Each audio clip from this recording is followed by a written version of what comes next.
Good morning.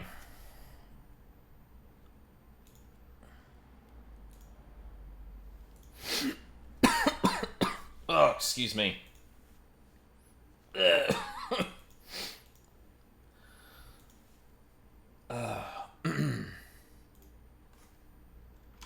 Don't die. I'm almost done with 16, and then I can play other things. Not that I've enjoyed the gameplay of 16, but like, Jesus Christ.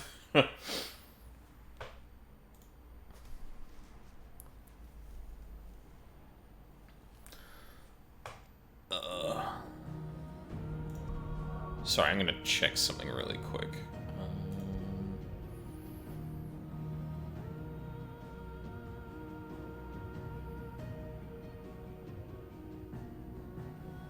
Okay, no. Cool.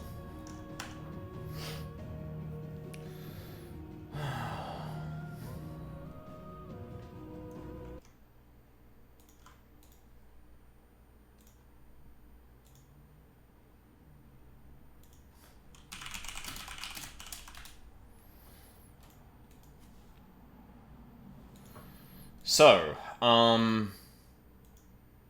I said this on Blue Sky, but I finally managed to actually lose a VOD. It's the first time it's happened in probably like 4 or 5 years. Well, 4 years, because I only started streaming again, is it like late 2020? 4.5 years. I feel like I've lost one other VOD.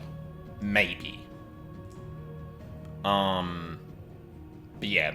Thankfully, it wasn't the last stream we did of 16, which had, like, probably the... What? No, there was still some good side quests in that got lost, which I'm really annoyed at myself for, but... Yeah, it's not the finale, it's not anything to do with the MSQ, like, it was really just, like, really fleshing out, getting familiar with the kit and all that stuff, so... Yeah, it's not a huge tragedy, but I'm still annoyed about it. Because I like keeping the archives. Yeah. Marring the playthrough a little bit with that, but we're at the finale. I might as well. Actually, hold on. Make sure I don't have anything else.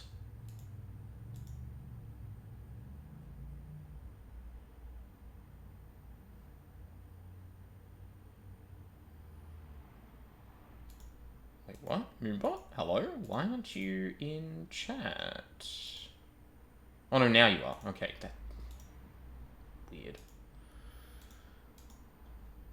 Okay, no, that's all good. I was just making sure I didn't have anything extra open before I start loading the game, because, it likes to take its time with that. Well, it doesn't like to, it has to take its time, because it's slow.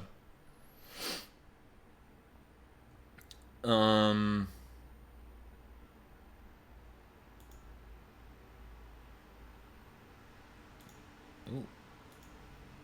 Stream for later.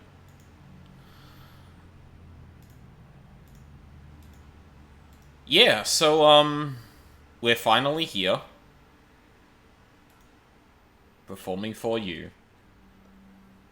If you know the words, please don't spoil it for me, because I'd really like to experience this story for the first time. Yeah, and... At the end of this, I'm probably going to have a lot to say. This is probably going to be a situation like with Bayonetta 3, where I spend like maybe 30 to 40 minutes after the end of the game talking about this. I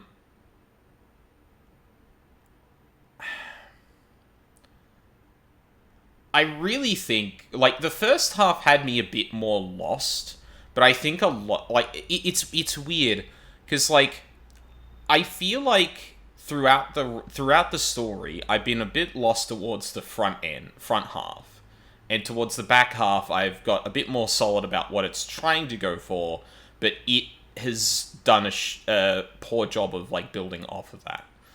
Where, like, there was a lot of the political machinations going on in the first half, and, like, the biggest indication of, like, something broader going on is when Benedicta's head ends up with Hugo. I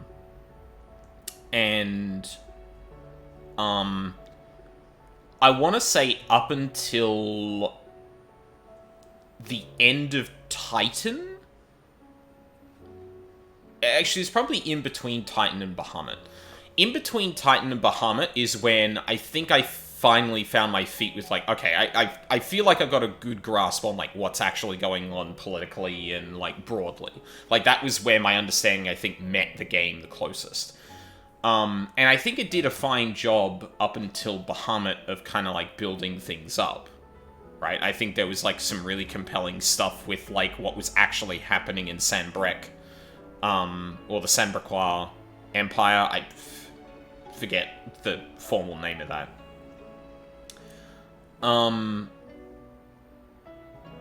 But after that point, they really needed to start driving home the Ultima stuff. And that's where I've commented multiple times that I feel like it's faltered a bit. But I also have to wonder if, like, now that I do have a better grasp of the story, I did have some, like, criticisms early on, just like, things feel a bit light. We're skipping a bunch of, like, seemingly important things, or, like, skipping over details that are kind of strange. Like, a lot of the jump cuts from, like, let's go here, and I'm like, how the fuck do we... And they're already there. But that's, like, the biggest problems I had. I have to wonder now if I go back with the insight I do, that I look back at the first half of the game and realize that it was doing the same kind of messy kind of... Or if I feel the same way about the first half that I do the second half, where it's been a bit messy, it's not really hitting...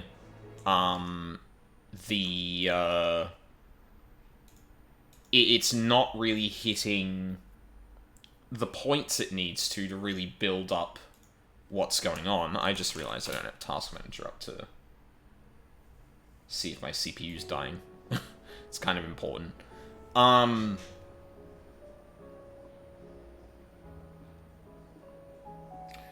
Yeah, like... Because looking back, it's all... There's this... Playing a very long story game for the first time is an interesting experience. And this does manifest with shorter games too, but I feel like it's particularly prevalent in longer games. Things like when I played AI The Somnium Files, when I played Nirvana Initiative. Especially stories that are trying to... They have things happening in the background. The player is meant to slowly over time realize, oh, something's happening here. Those games in particular have a really interesting effect where, like, you'll start the game off with, like, a vastly different understanding or, like, thought process when it comes to the world and, like, the story that's unfolding. And that's primarily from, like, me going, okay, video game, take me on your journey. And about halfway through, I always get to the point that I'm like, okay, I understand how this game is trying to do its thing. And it invariably changes the way I look at the story, because now that I kind of understand what it's driving at, it's a lot easier to pick out the, like, you know, maybe where it's misstepping, where it's implying things, where it may not be really communicating things very well. I think I just repeated myself. But, you get it's easier to see, like, the structure of the writing once you've been a fair way through it, right? And this isn't always a detriment, but, like, that can lead to things feeling kind of predictable at the end. But that's not, again, that's not, like, a bad thing necessarily. But often what happens, especially the way I, like, kind of look at narrative, is that is where the criticisms start to, like, really solidify, right? So, like, Clive, I know, we're gonna get there, right? I also want to do a warm-up thing to kind of get prepared for the end, because the end's not going to take the whole stream, so I figure, like, fuck it. Let's do, like, a trial or something to warm up and then take a break and get started.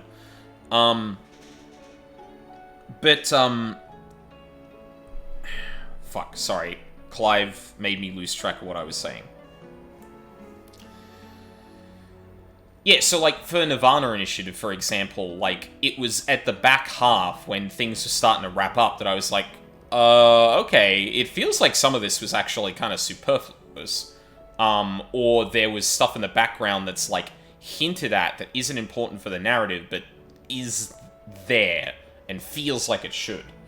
And it made me look back at the rest of the game with a keener eye and see that there's a little bit more of that. It's, a thing that led myself, and I think Luca cottoned onto this, I think, a bit quicker than I did on this, but that, like, there's just a bit too much, like, trying to shove in characters that it's cool to see them, but they don't really have a narrative purpose.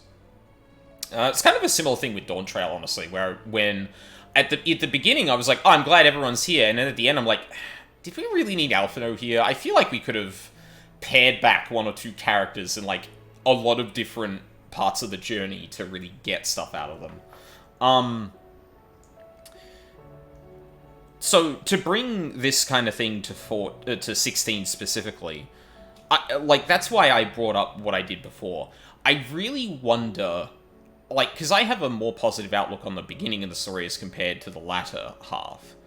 And I wonder how much of that is letting the game do its thing, as opposed to having the critical eye of understanding what this game might be fumbling and how it does that.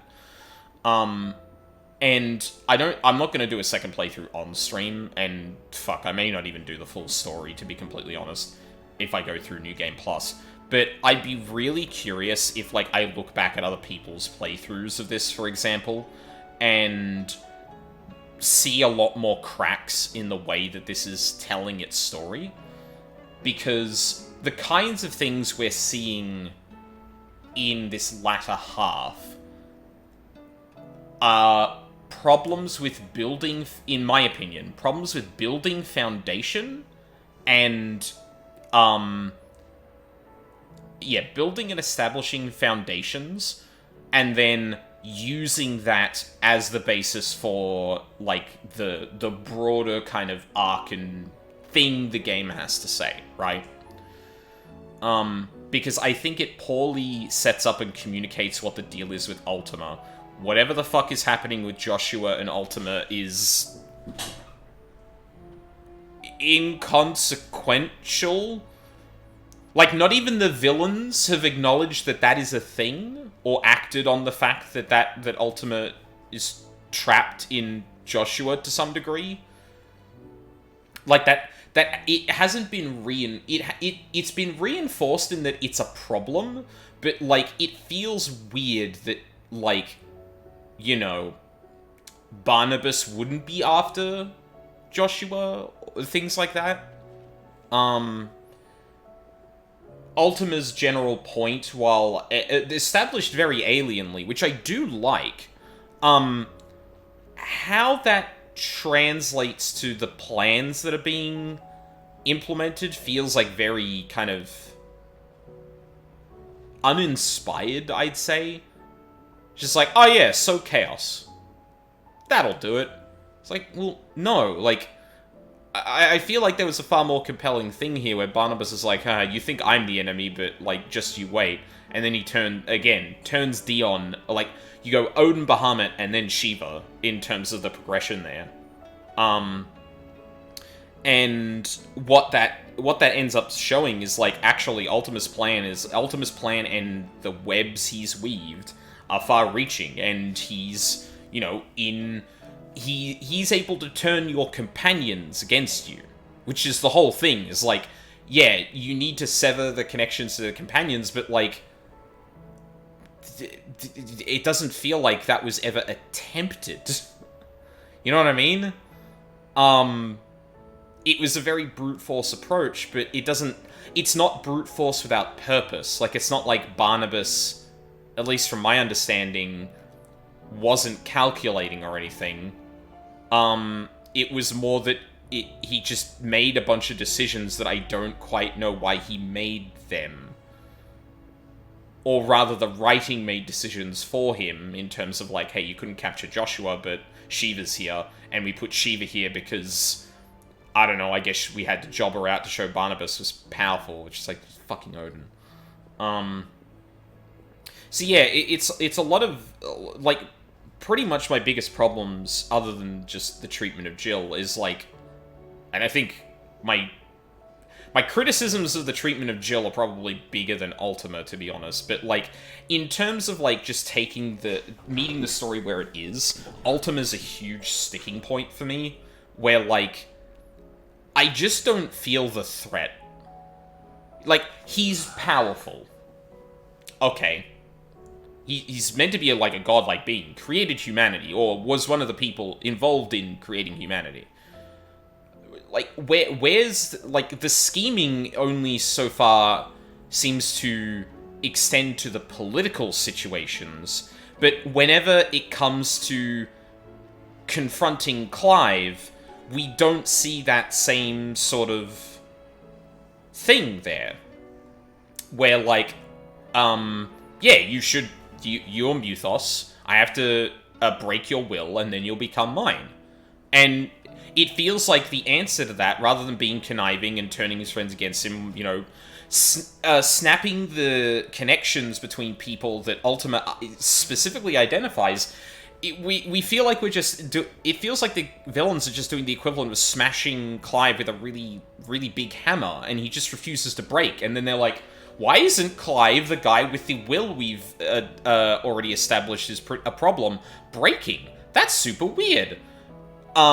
And that, again, that could be purposeful, but, like, I feel like it should have paid off at this point. Yeah. But we've still got the ending to go. It's not impossible for them to pull something like, what's the word I want to use here? It's not impossible for them to pull out a narrative flourish that connects some of this stuff all together. I think it is very possible that they could do that still, because all it would take is a bunch of realizations from Ultima and a changing of tactics, in my opinion. But to some degree, we've already defanged half of that, because Jill's powers are gone, but not really. And, like, even Dion is like, yeah, I can still turn into Bahamut, it's just incredibly risky. So, like, even like, absorbing powers there doesn't really... Like, my guess would be that, like, at the, you know, Ultima's starting to be defeated, and then he's like, well, Joshua still has me in him, so, actually, I'm gonna bring him over to my side, or something like that. I don't know,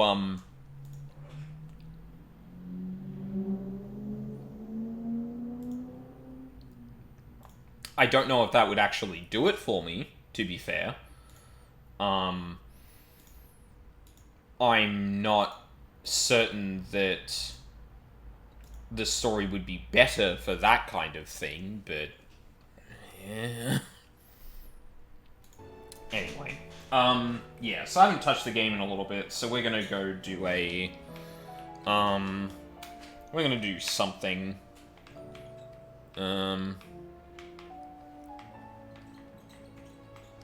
There we go. Wake up, Clive. What do we want to do? Do I want to do one of these? I feel like one of these could be fun. Oh, Trial of Light was really fun. You know what? Yeah, let's give this a shot. Why not?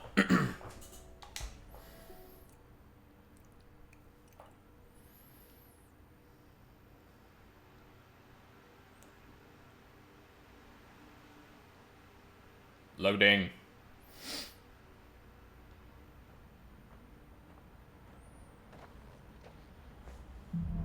Oh yeah, it gave me the original sword, damn.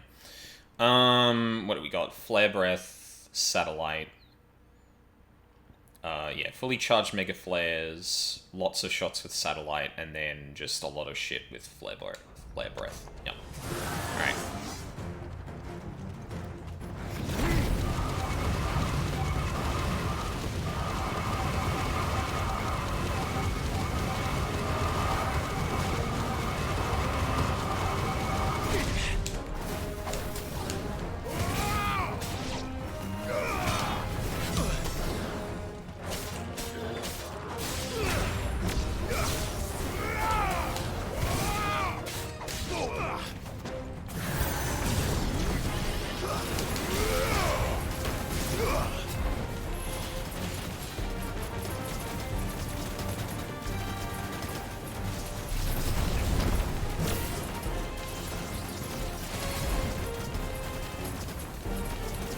On.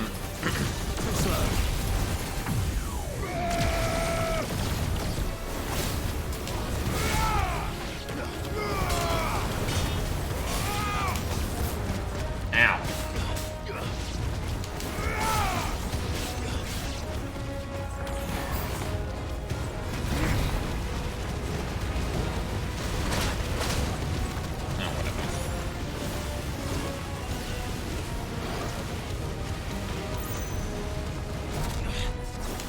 Quite get that, I think.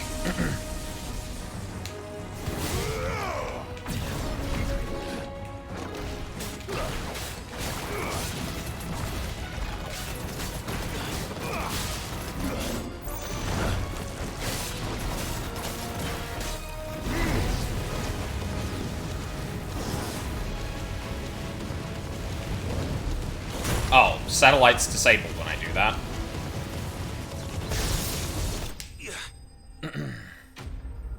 Didn't notice that. Good to know. Yeah, I guess that would be kind of broken if you could just that could be kind of broken if you could like satellite during other abilities. Although I feel like you can do that, just not in that one for whatever reason. Got an S rank for that too.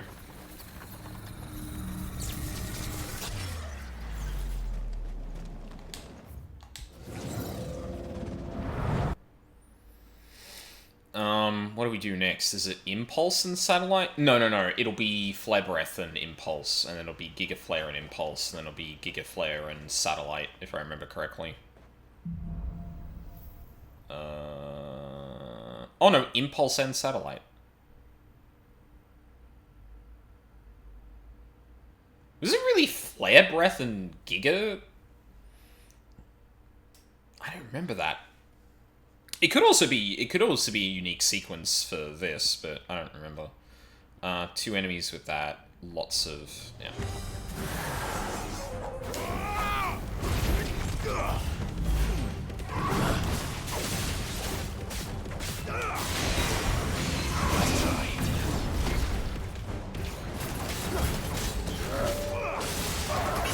Ow.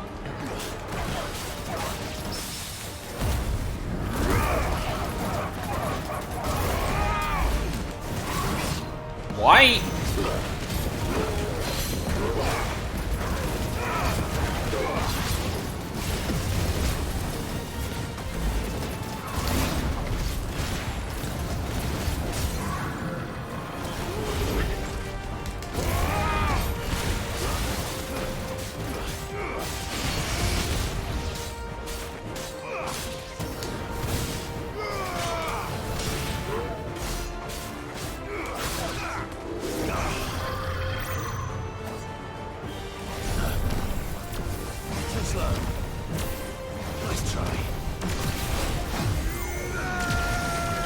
Get fucked.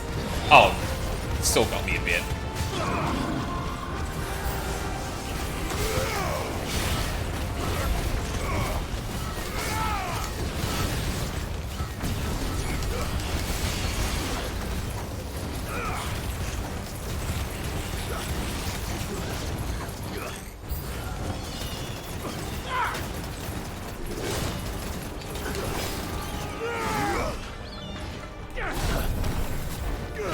Oh, god damn it.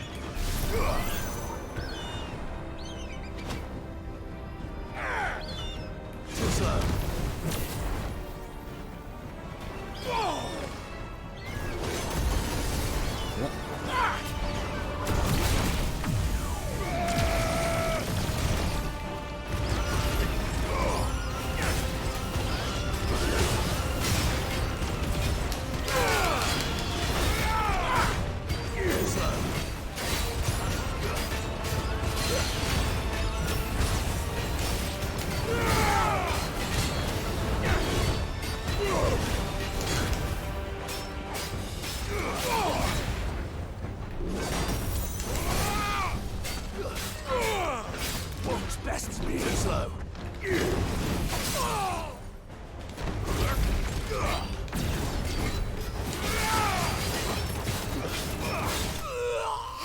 I don't know if I did as well on that one. Oh, never mind. Oh yeah, I like this trial a lot. Holy shit.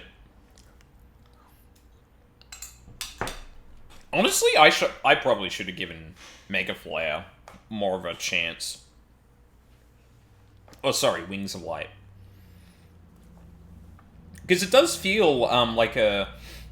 I guess I'm surprised how it feels to some degree because it is incredibly defensive focused, which I do like. I just never really thought that the payoff might have been worth it, but like in these extended battles, like it really fucking does.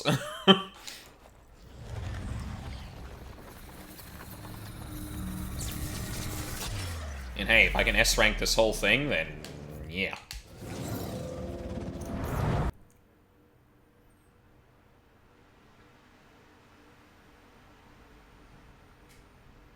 Oh, Jesus, I saw my mouse appear with the loading wheel. I got very nervous there.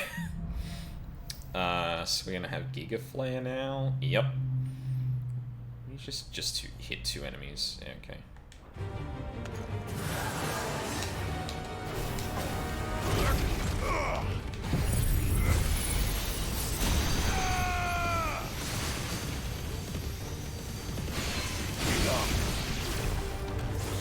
Too slow.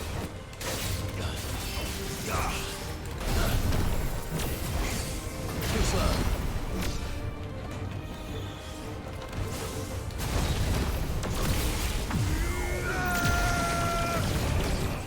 Ow. Too slow.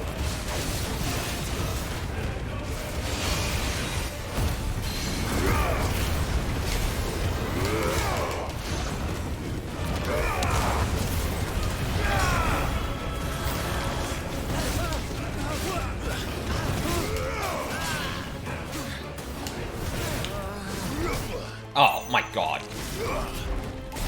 Nope. Nope.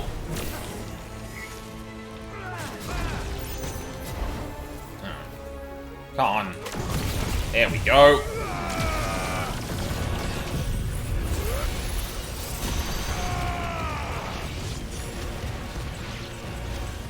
Fuck.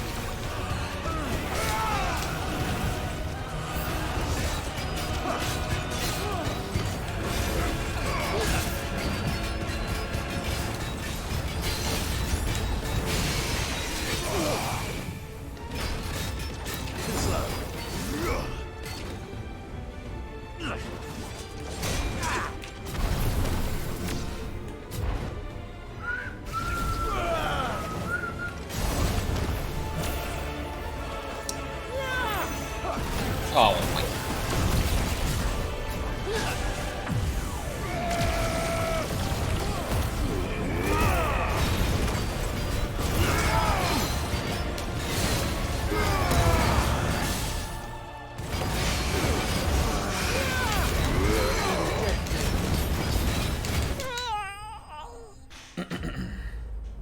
Getting a bit low on health, which is a bit scary, but yeah, it's fucking, it's so easy to S rank this. Holy shit. Like, yeah, I mean, I said it before, but like, it's crazy how night and day this is. It's, yeah. Like, apparently even with like, worse gear and shit. Hey, bud.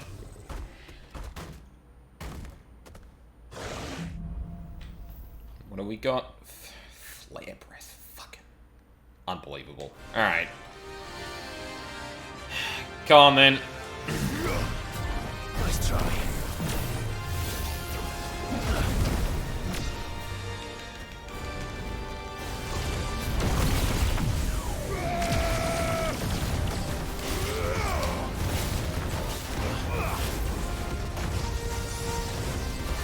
Too slow.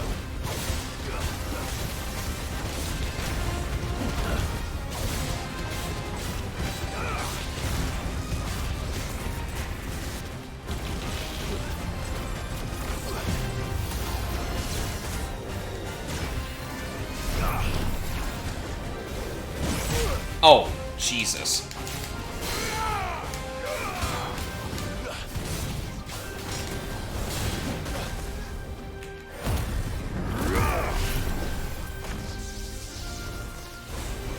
Too slow.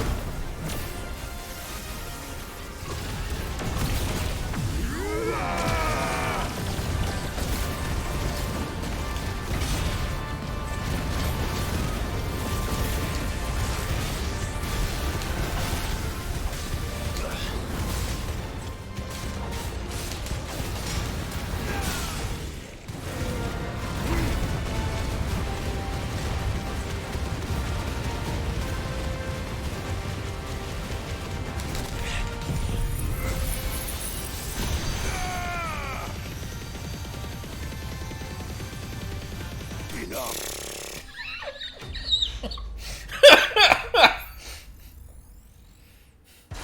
God damn! Easy.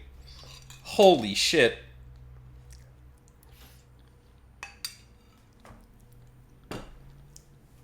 I really don't think they balance the health values around the particular icon you're working with. That's probably it, honestly. Yeah, and that would make sense, because Bahamut's whole thing is, like, pure power, basically. Or power and a lot of shooting. Like, Giga Flare is, like, super powerful. Flare Breath's is kind of underwhelming, but, like, it also, like, stun locks a bunch of things. So does Impulse. Satellite also does all that kind of stuff. So, like, when you put that all together, it's just, like, a whole bunch of more attacking that you do, and because of that, it ends up that, or, yeah, it feels like it's probably the higher DPS situation here. Like, if you put someone in a room with only Bahamut abilities and only every other icon, I feel like someone would finish with Bahamut first. Arguably, depending on the opportunities someone might be able to take, Odin may also do that, because, like, Zen Tetsuken level 5 just deletes enemies. But, yeah. Why would I stay? Is there any reason for me to stay? I guess I haven't really looked around in this place a lot. There's just a lot of fallen architecture around.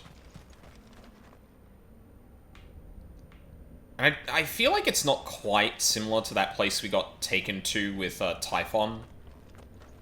But, yeah.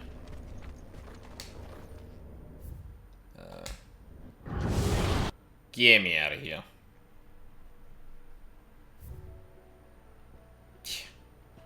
Easy. Could I S-rank any more of these? I feel like Bahamut was easy mode. I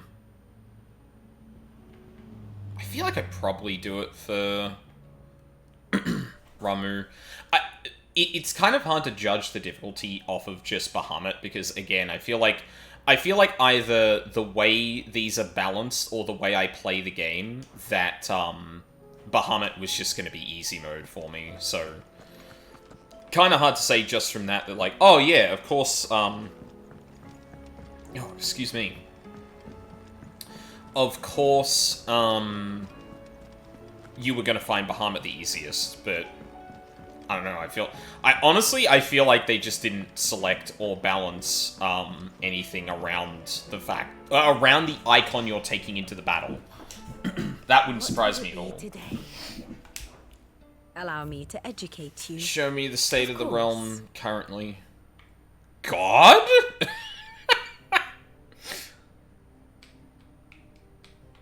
Final stand. Fighters 1, Fighters 1, Fighters 1, Fighters 1, Fighters 1, Fighters 1, Fighters 1. Hell yeah. Final Mother Crystal has fallen, but in its place arises something even more sinister. A bizarre ancient relic that Ultima names Origin emerges from the ground beneath the crystalline dominion and becomes swathed in black, standing vigil in the Velestian skies like some malevolent new Mother Crystal. Yeah, funny that. Poor Sir Terrence.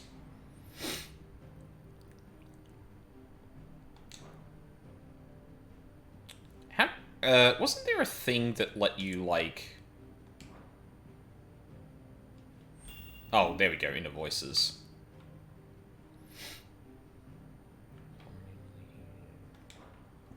How does... Oh, there we go. Your safe return. I see now why the Imperials admire him so much. He brings us light in the darkest hours. Take care of Clive. Such a brave boy. You know, Clive can count on you. A trusty captain. This world isn't yours, it's ours. I do find these interesting.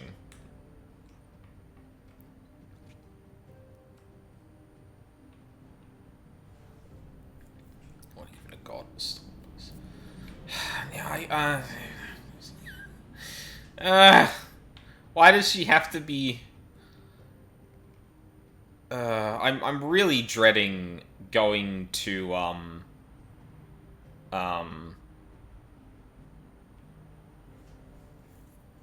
really dreading going to this actual final quest, I'm not gonna lie. I was kind of also hoping Newest Girl might be around, but... Hold on. Inner voice of Torgal! He's a very good nose. Master says he's still watching over us. Thank you for all the treats. She and my master are very close. Very good friends. He growls a lot.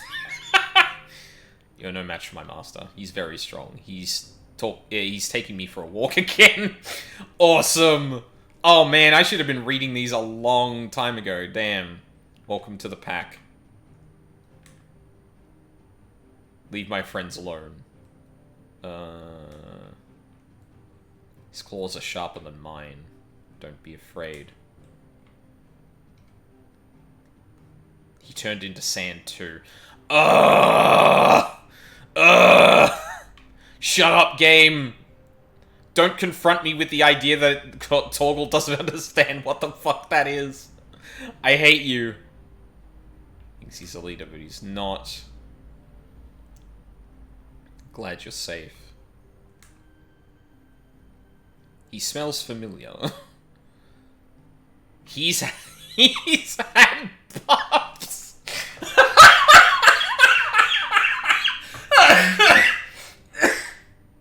Oh yeah, this is the launch of the Enterprise where fucking where he returns with like multiple of them, and Torgal's just like, oh my god, he has kids. Holy fuck me, dude. Oh, okay. We haven't talked about it too much, but I gotta say, actually, I should also do a thing. Today's lesson. I should do a thing that makes sure I get everything I can out of certain someone. I will say, my gripes about the story aside, the almost like the infrastructure they put in to communicate the story to the player, even for like catch-ups or further clarifications and stuff like that. Mwah, mwah, mwah, mwah. Fucking phenomenal. Active time lore, inspired choice. Vivian, Hippocrates showing, like, just glossaries and, like, states of the realm and, like, the timeline of things, too. Phenomenal. Those are excellent additions to this. And I can't praise that enough, because especially for very long games, it can be hard to kind of keep track of all that stuff, or, you know, something towards the end brings up something that happened towards the beginning, and you're like, hold on, what was that? And you might be able to active time lore, just quick refresher, or after the conversation, you go back to Vivian or Hippocrates and look through that, and suddenly you're like, oh shit, yes, I remember that now.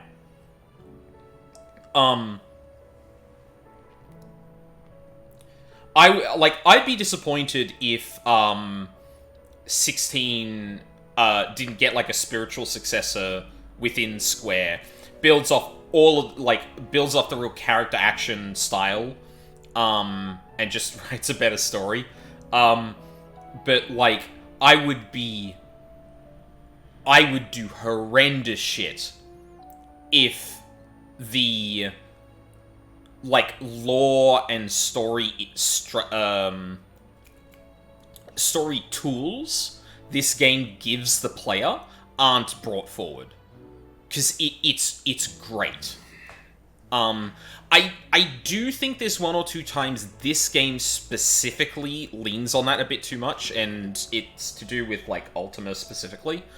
However, but, like, beyond that, phenomenal addition to an RPG like this. Fucking fantastic. Knowledge hoarded is knowledge lost. I have a few new notes that might interest you. I don't know if we're gonna max you out or if I have to hit the final thing to... No! I should be happy to answer it. That's probably gonna be an ending thing, is like, nope. Paradise Ultima seeks to summon into creation, one free from the blight that almost ended his race. Though Barnabas believed that he and his fellow faithful would be allowed to join his deity there, he was mistaken. Only Ultima and his kin shall have a place in this new paradise. Paradise freed not only from blight, but from humanity. Not only from blight, but from humanity. Yeah. Awesome. Oh! Logos. Or Logos. Where Ultima uses Muthos to describe the vessel he has long awaited, one into which he can pour his soul and cast his supreme spell, Logos indicates its blasphemed form, a vessel over which the will of another has complete claim, making of itself a false god. See, man. So, when Logos came up... Or actually, hold on.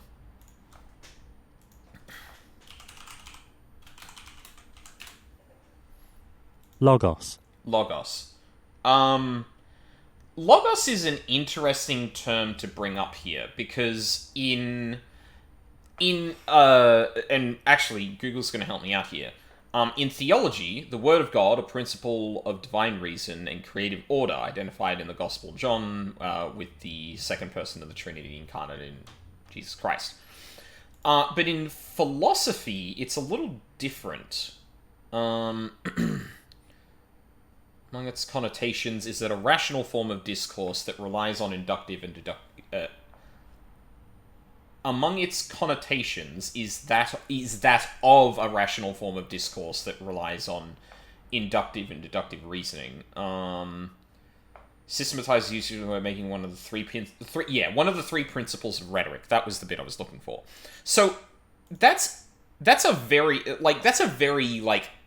clever thing to kind of wrinkle this with and have Ultima describe it thus, because it very much sounds like I can't remember if he says you've chosen Logos or if he is Logos. I can't remember which exactly he implies, but it is very much implying kind of a will. The vessel has its own will, is thinking for itself, and is making decisions. Which, yeah, again, just kind of reinforces, the whole point of a lot of this, where, Oh.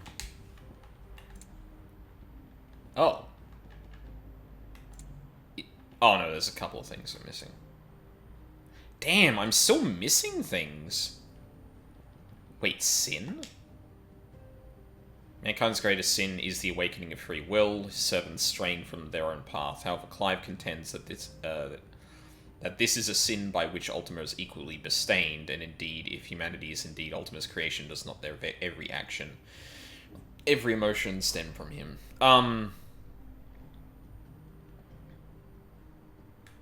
I wonder if some of these are going to come up. Because I could see, Ancient Mural. This is following off of Frostwolf, which, I don't think there's too much of a... Why are some of these in gold?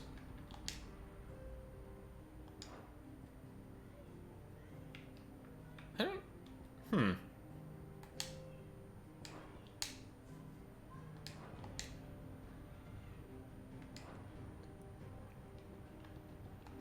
That's interesting.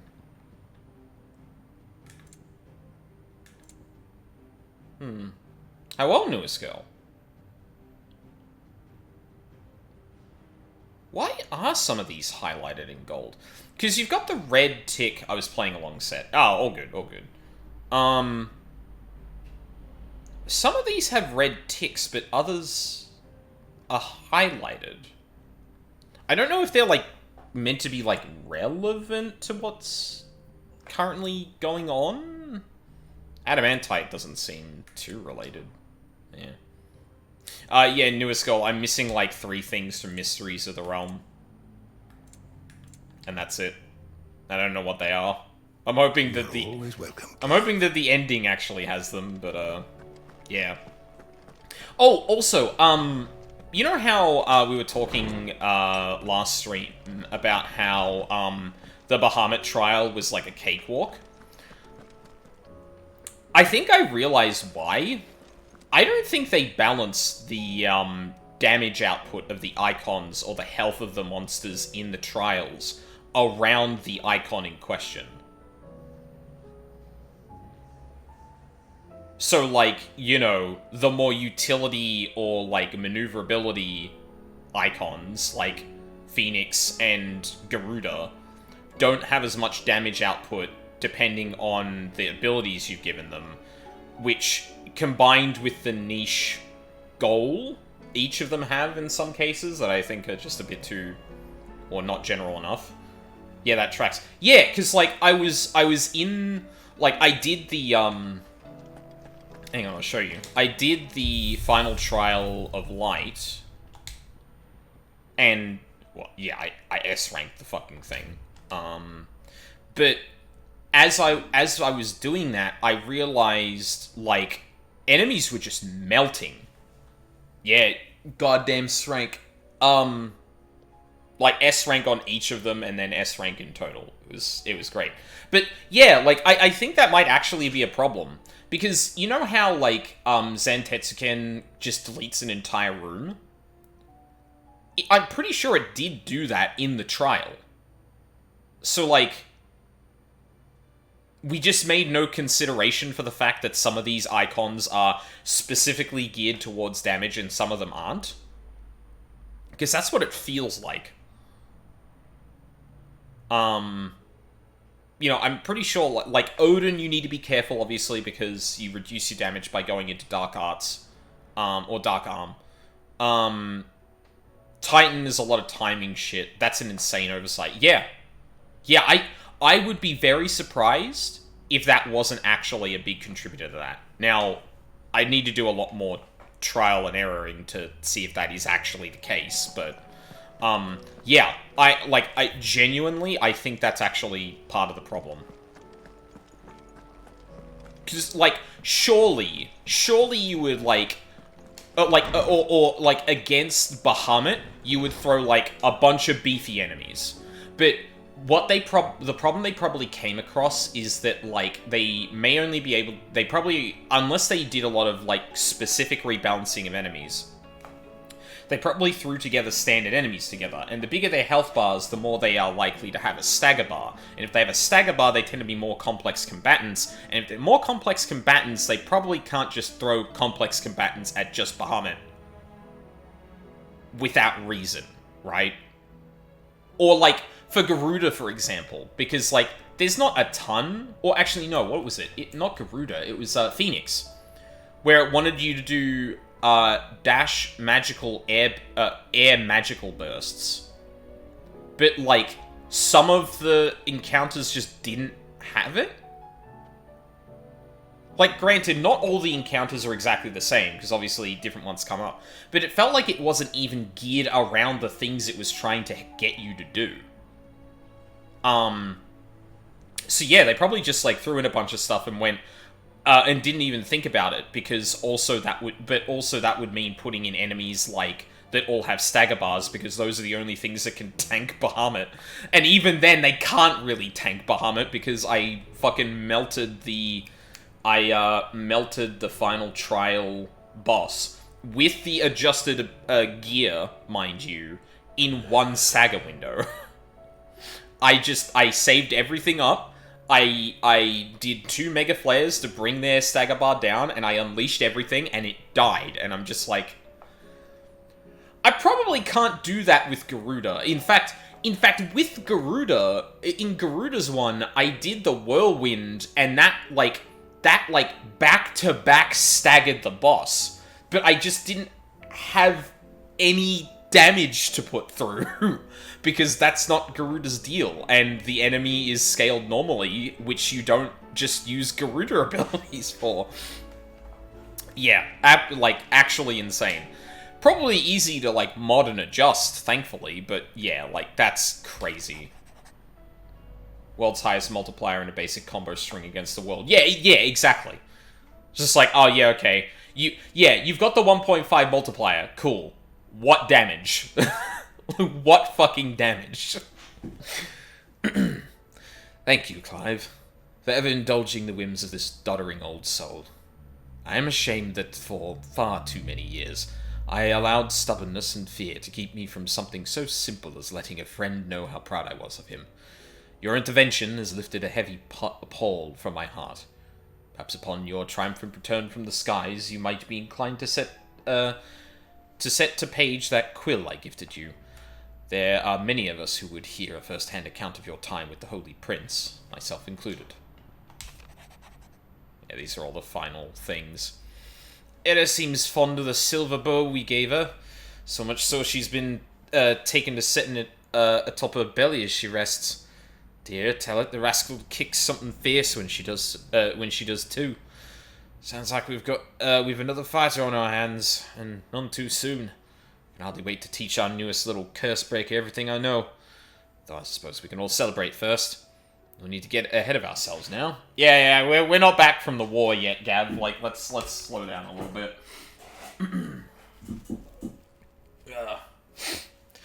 You have my sincerest gratitude for reuniting me with Master Harpocrates, that I might embark upon this most important of journeys, my heart free of regret. Though, in these past few moons, I have come to realize that the longer I spend in the company of you and your brother, the deeper I find myself in your debt. We must swiftly see to the menace that is Ultima, if not to save the world, to save me from an eternity of recompense. And he'd do it too. It's like my previous housemate. It's just like, hey, shit, I'm short on money on something. Oh, you want me to shout you? No. Why? Because I'll feel in debt to you, and I don't want that hanging over me. I'm like, $20. Like, it's not the end of the world. And it's just no.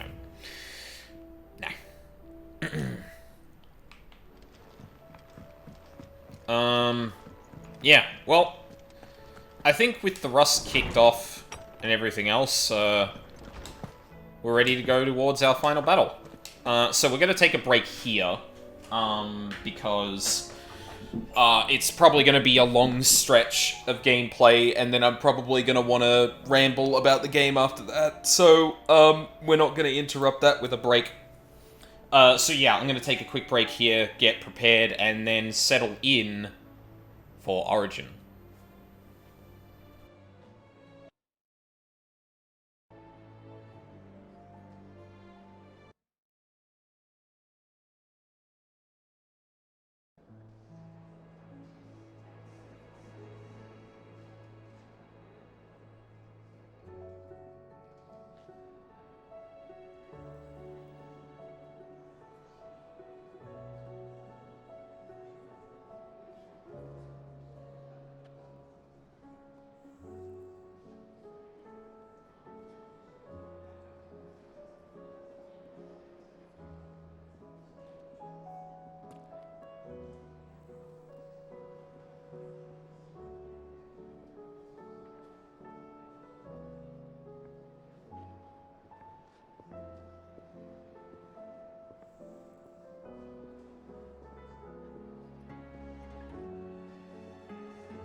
I'm back. So, before I left, I placed my headphones a bit too close to my mouse, and, that, clicked something so that it was out of, so it wasn't focused on the game anymore. I was like, oh, that's, oops. And then I realized that it actually clicked off the BRB source. So, awesome. Love that. Yippee. Alright.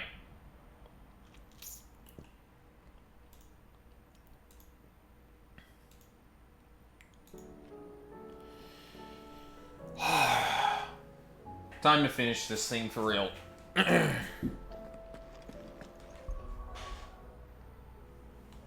Oh, man. That ability list looks so weird compared to, like, the start of the game. It's just like... Holy shit. Did I, It's so all over the place, it's great. Trouble with your gear, or... So, will it be? Did I... Anything else? Was the stuff I have at...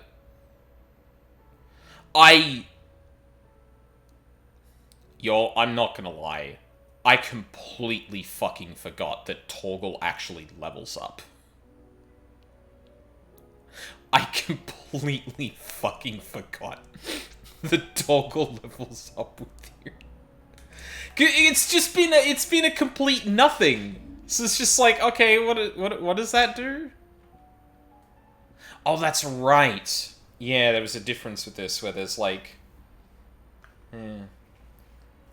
Why would you remember? It's never been a thing. I know, but it's just like... if... Seriously, if you want an indication of how slapdash some of this stuff mechanically is, this is a perfect example. Like, what the fuck is this? At what point has this ever mattered? You know? Yeah. Like, I ended up seeing a video that was talking about, like, the failings of, like, Dawn Trail and 16 and how they're kind of revealing of one another, and for the most part, I think that video is bad. But, like, the thing I feel like I resonated the most with is just like, yeah, the RPG of this RPG is just kind of nothing, and I'm like, yeah. Fucking Torgal has a level. Why? Hey, remember that bit where he has, like, an icon trigger too? And that's just never been a narratively relevant thing ever? Yeah, alright. It's... Yeah, wow. I hope that if a sequel to this, or, like, spiritual success or whatever, to this ever happens, I really hope they get more time to cook. Because, like... Yeah.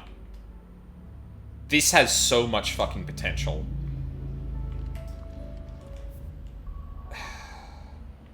Alright. Origin. Awoken from its slumber beneath the foundations of Twinside, this corrupted construct now looms over the Twins, its form a bruise on the very heavens. I should have checked my potions. Oops!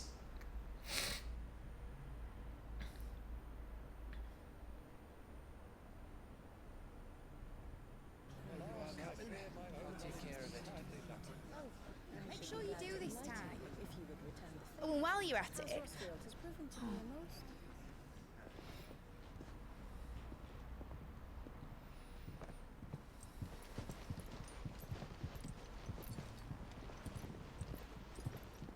Clive, if you see me dad up there, tell him we were right to leave his legacy with you. Huh.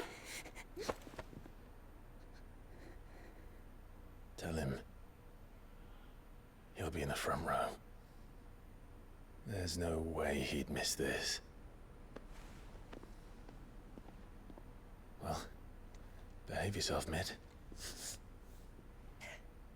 We'll see.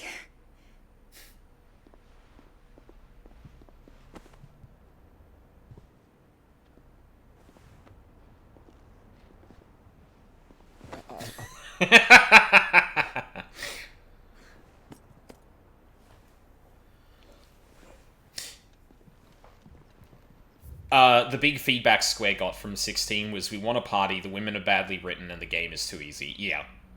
Yeah, I generally think that's probably fine. Yeah, there was in the video I referenced, there was like a lot of talk about like, it's kind of too easy. Enemies don't really attack you all that much, and I was like, I don't think that's the problem. Like, I feel like the problem is if you're pressing buttons, you're like stun locking most of the room, which like. But, yeah, and that's where I was like, I'm trying to see, like, genuine criticism there, but it just felt like, too easy, enemies don't attack you. And it's like, okay, no. That's not the problem, but, yeah, I don't want to talk about that fucking video. I disagree with a lot of it. Especially as it connects to fucking Dawn Trail. Jesus Christ. No, the problem is that the game doesn't push you into ever learning anything. Yeah, which is crazy that the trials don't exist once you get the icons for them, because like, yeah, that's like a good way to teach people what to do. Fucking take Hi-Fi Rush. Hi-Fi Rush tutorializes everything you get in it. And it tells you like, hey, here is a thing you can do. Awesome.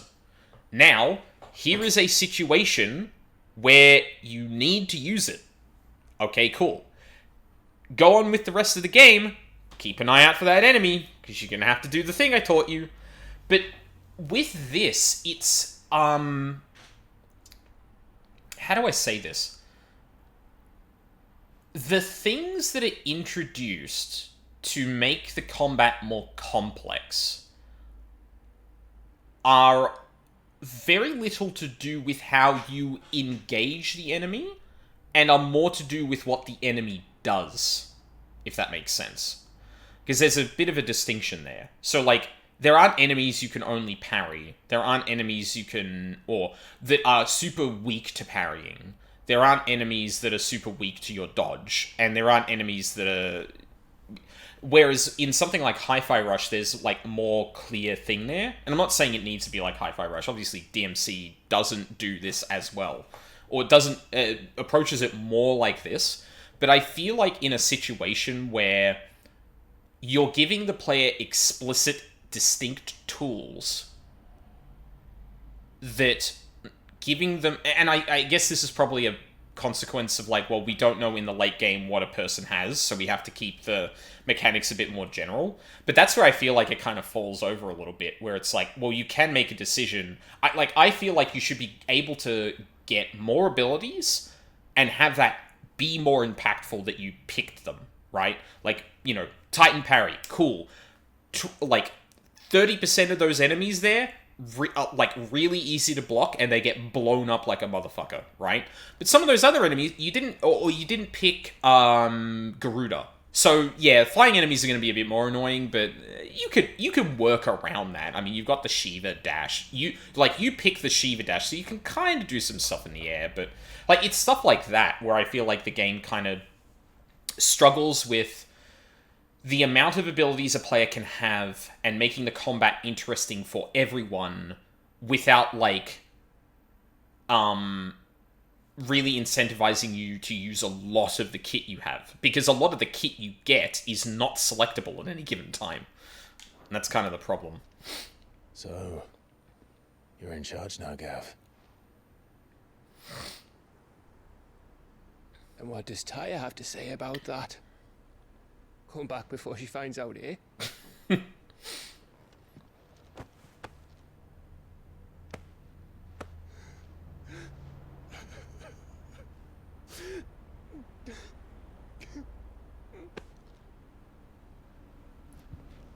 Thank you, Yote. I'm sorry. Your Grace, I shall pray for your safe return. That's kind of you. But you should pray he took his medicine. I didn't spend all night grinding herbs for his lordship to leave them on his nightstand. Again. You needn't fear, Lady Tyre. And thank you. See that your brother comes back in one piece. Or, at most, two. Any more and you can heal him yourself. I'll keep that in mind.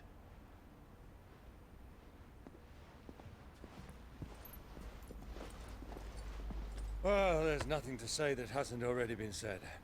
But that's never stopped me before. So just you do what needs doing. And don't worry about us. We'll do our best, Uncle. That we will. If that is all? Not quite.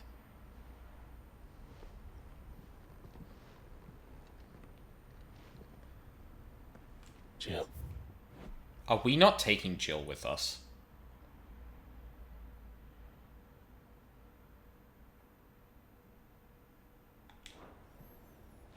It's time, isn't it? It is.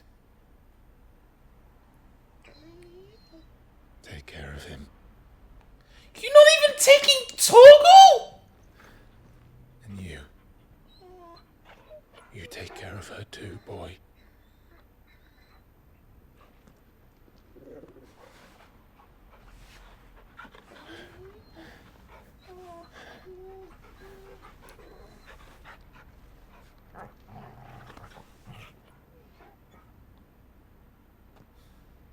Don't forget, Clive. We all choose our own path.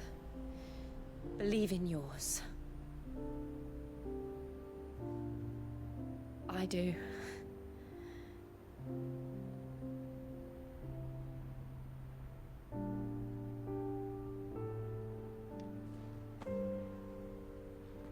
I'll be back. I promise. I love you, Jill.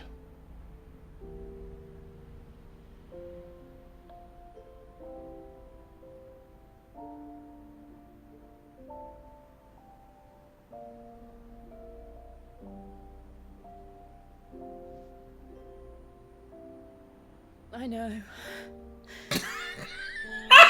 I love. Oh, okay, okay, alright. I was gonna fucking say.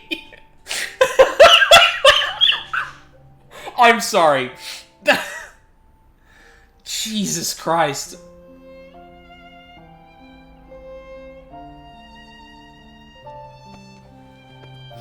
After all of that, that was the response.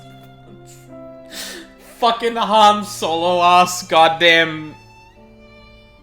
Ugh.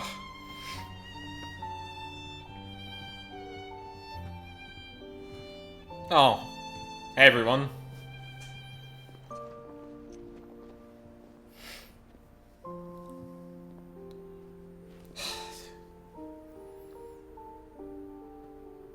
Damn, why don't we get to use Torgal?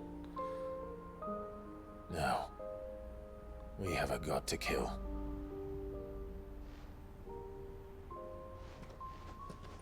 Using this music is cheap. Yeah, kinda. Clive!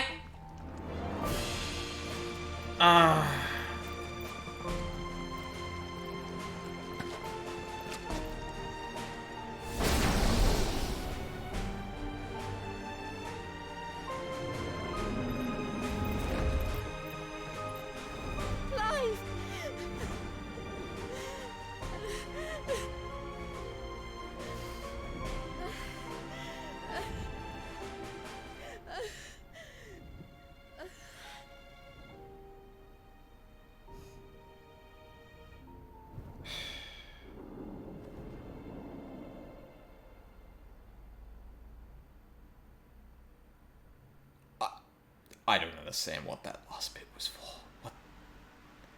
This fucking game, dude. Oh my god. I mean, I kind of get it, but like, especially if they're like, yeah, not even Torgal can come. It's like, okay, we're not just leaving Jill behind. Like,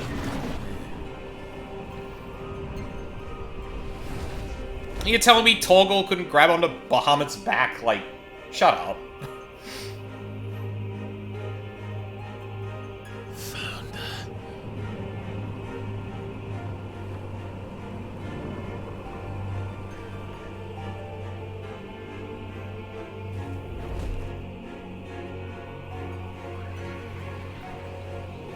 Here they come! Hold on, Joshua! Already am.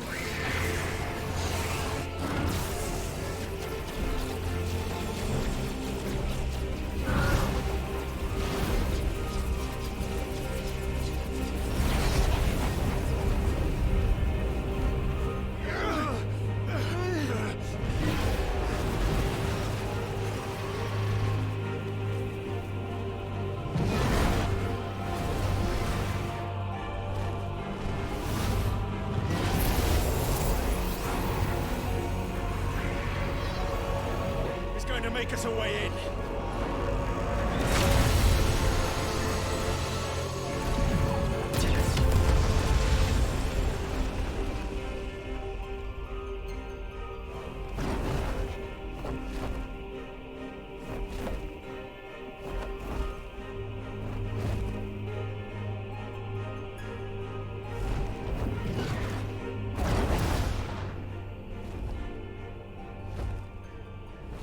What happened to... Wait, what happened to the army attack? Okay, sure, don't... Wolfie, stop questioning it. Stop questioning it. The roadblocks to this stuff just disappear on a whim. Don't fucking worry about it.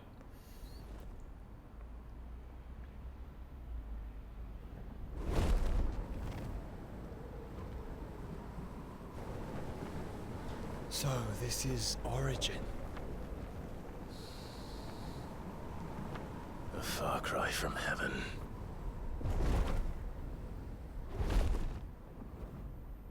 Where it all began.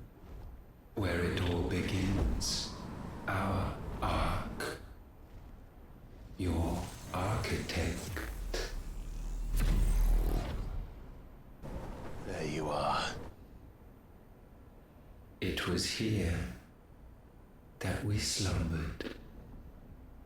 Here that we waited for centuries, clinging to our decrepit shell, for fear that we might have need of it once again.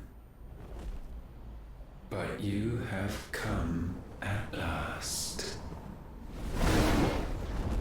And now we shall be truly complete.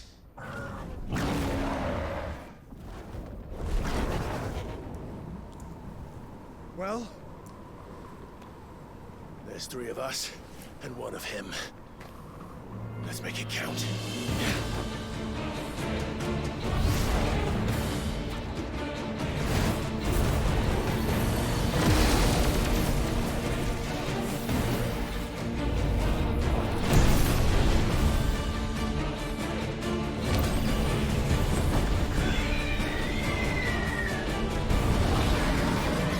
Oh, we going right into an icon battle? We will show you what it means to suffer.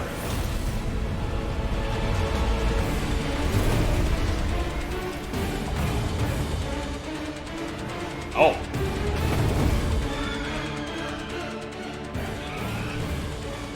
Oh dear.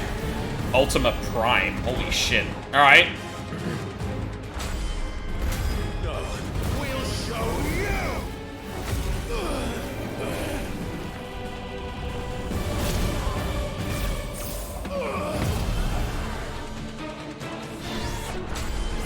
You've suffered enough!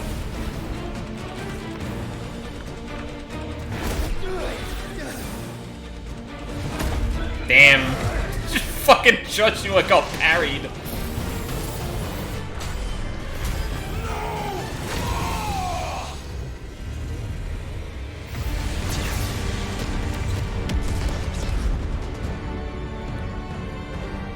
Also, like, why couldn't Jill be here for this? I don't think there's a genuine answer to that. Should be... Fuck, I don't know. I'll speak about it afterward. Fuck it.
Oh, okay, that's sick.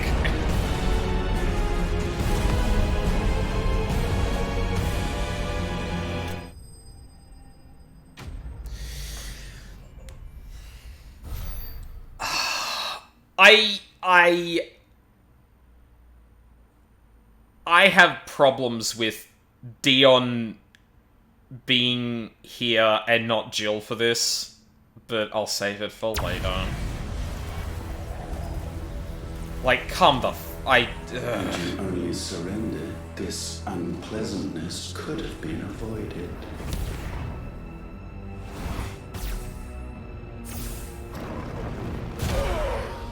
Has he only got the one wing? He does. Of course he does.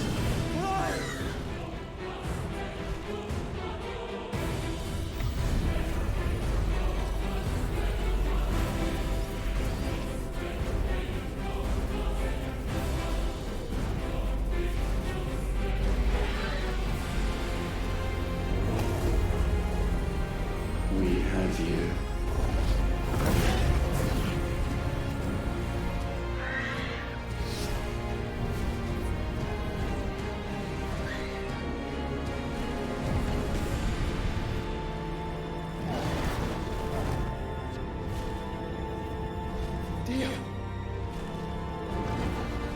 Go! Save your brother!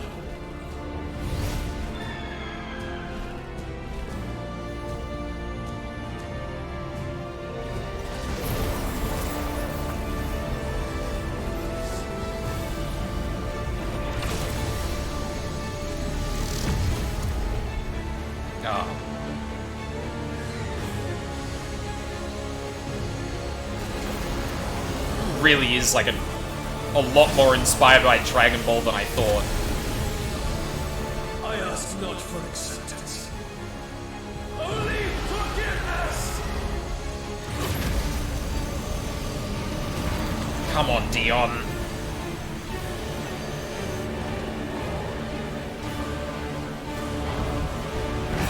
Don't do a Hoshifon on me, you son of a bitch!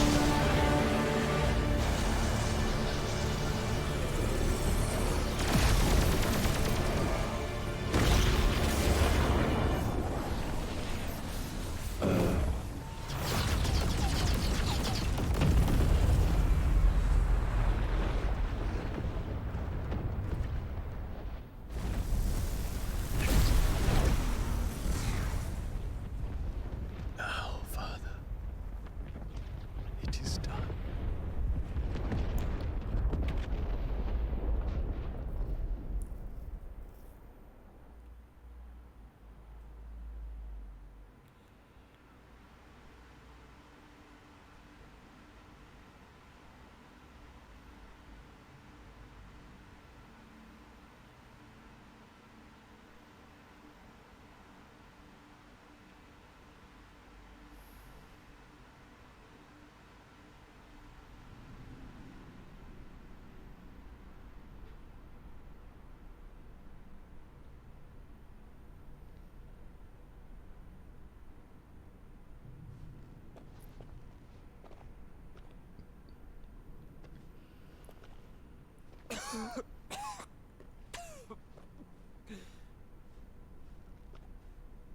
Clive!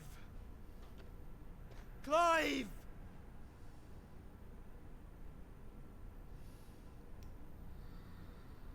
No.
Did I mention you look terrible?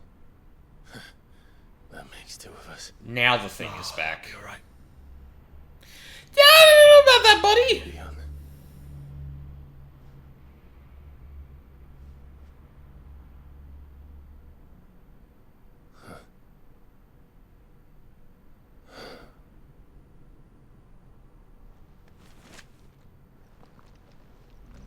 Take my hand.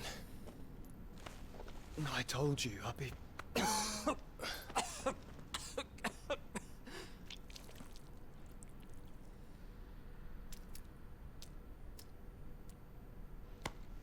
Come on. Thank you.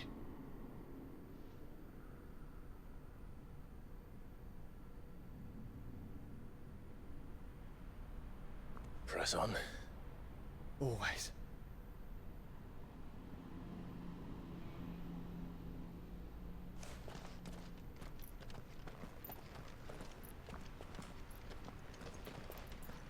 Oh my... What is wrong with... Oh, okay, I can't... The camera can only turn so far. I'm sorry about Dion. Don't be. Please. He did what he had to do. And it's time we did the same.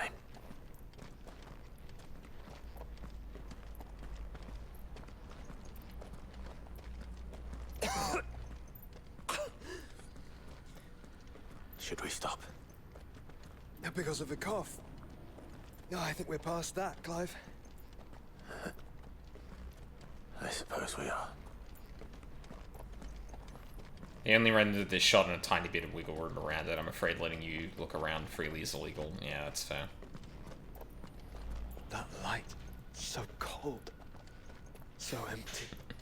We're close, aren't we? Punishable by graphics card dying. Seems that way. But I don't want to think what could be waiting for us in there. Then think instead of those waiting for us at home.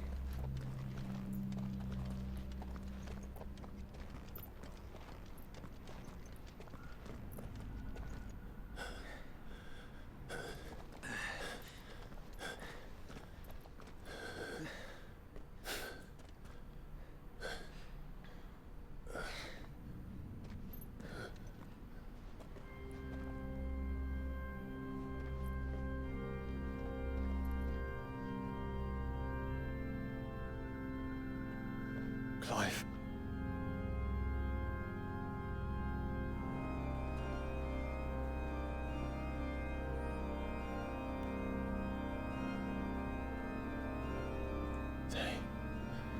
They can't be. Are those other Ifrits? This is the Nexus. A wellspring of life. Yours and ours. As we watch the world stumble slowly to its dark end, it was here we pledged a new beginning.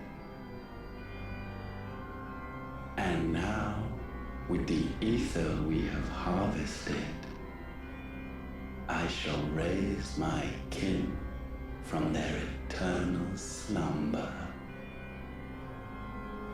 That together we may usher in a new age of reason. This was never about creation. Only self-preservation. You condemned an entire world so that you alone might escape death. Alone. Him. Alone. Clive. I think I understand. He...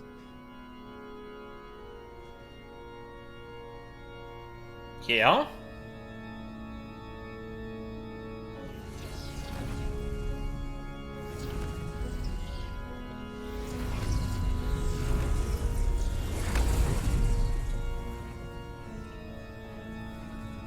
Oh no. They sacrificed their flesh to become beating hearts of crystal that pumped the land's lifeblood from the depths of the earth unto this very chamber. And thus would they labor still, long after their work was done, had you not set them free. You meant for us to destroy the Mother Crystals. It's what you wanted all along. You have our gratitude. That's why we heard screams every time that... In this you have served us well. You have both served us well. Welcome home, brother.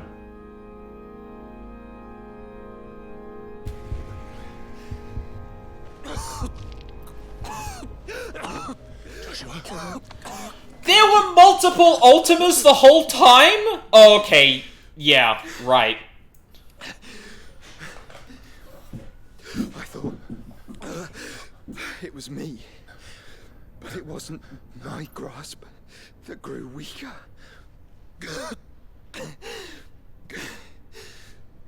It was theirs that grew stronger. Okay, so that's why...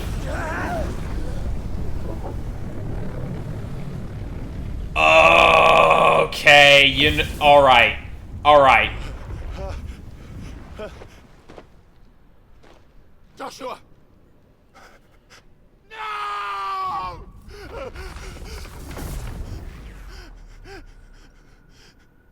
And now we can become one.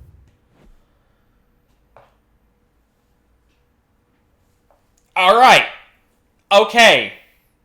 So, oh man, okay, yeah. So actually, it may not be intentful, I don't know how much, but there is now actually a reason why Ultima seem to be jumping around all over the place and not perturbed by Joshua, and that's because every time we destroyed a Mother Crystal, we released another Ultima.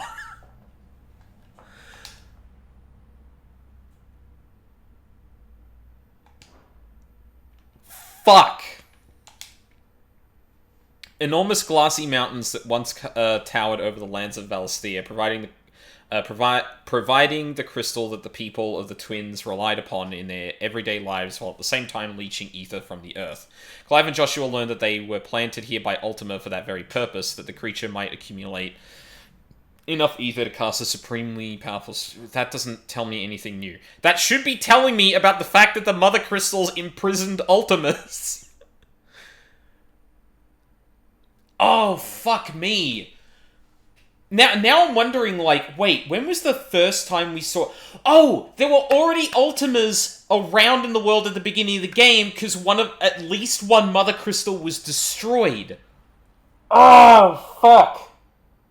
Although, to be fair, there was probably just one around to make sure things were going well. They didn't all put themselves into crystal, but... Fuck!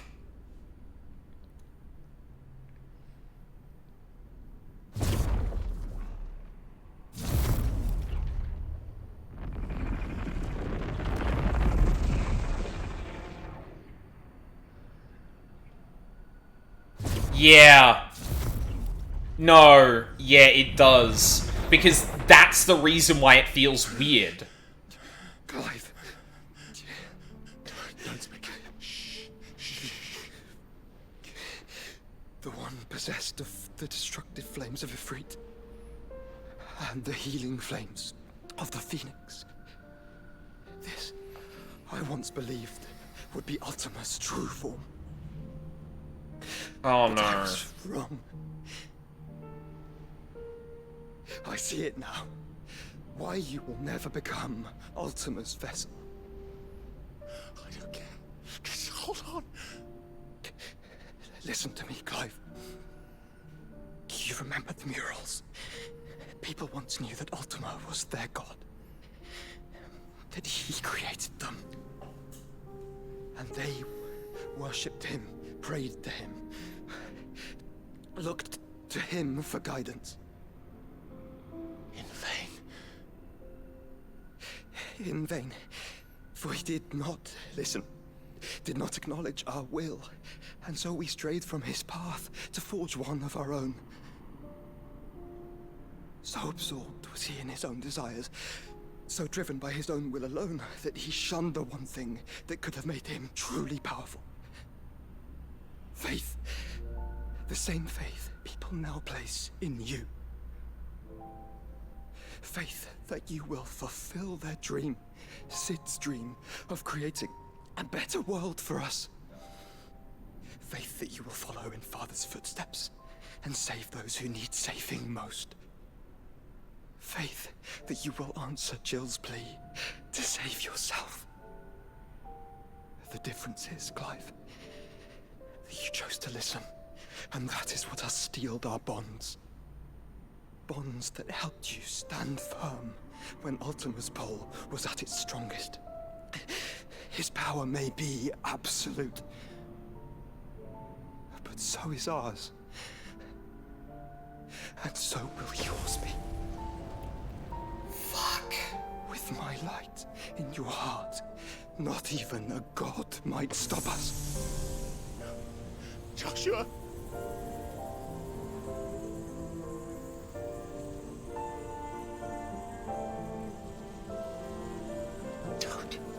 Don't do it, you'll... Enough, Clive. My body is too far gone. If the wound does not take me, the curse will.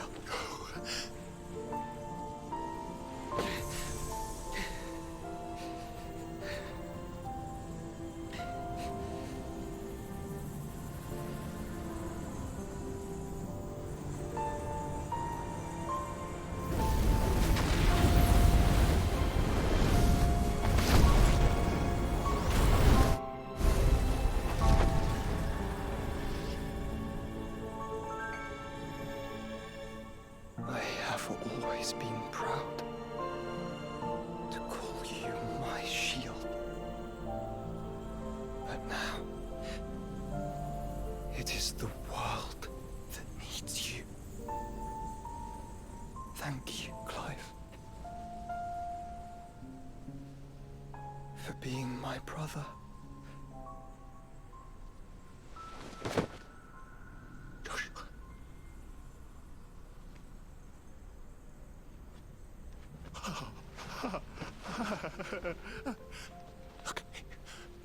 Look at me, Joshua.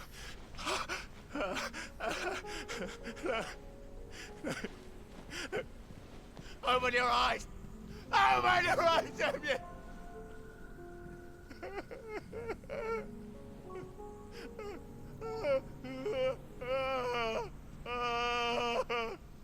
Why?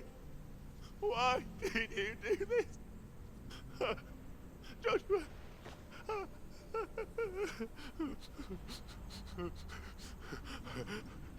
Joshua!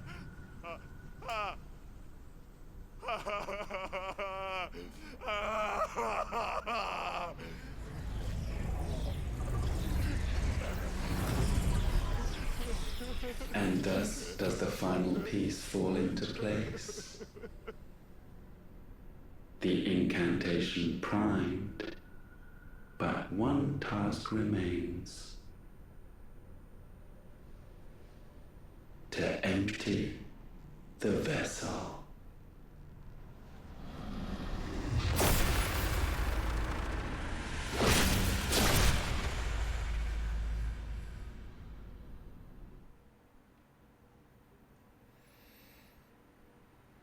Alright. I'll give it this much. That one hit like a truck.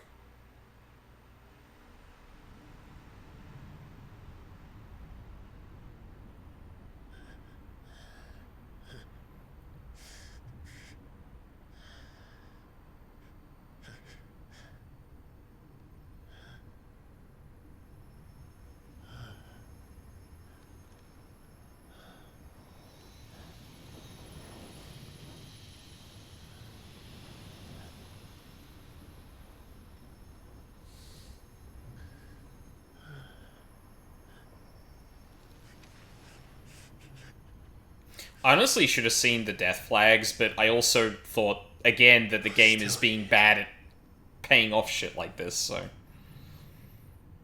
With me to the end. Even now, you would deny the inevitable.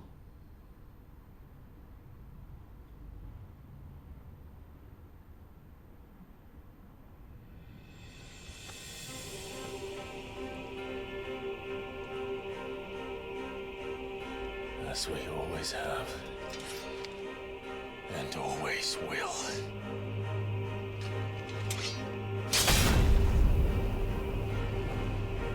On this, my sword, I swear, to shield the Firebird's flame forevermore.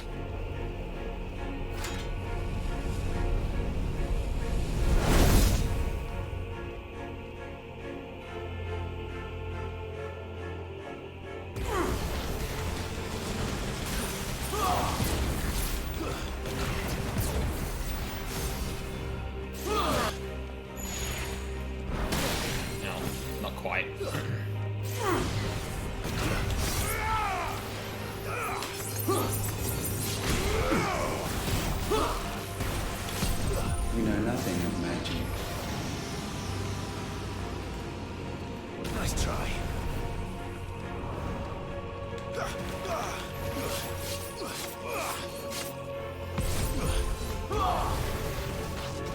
Too slow. Oh my god, okay.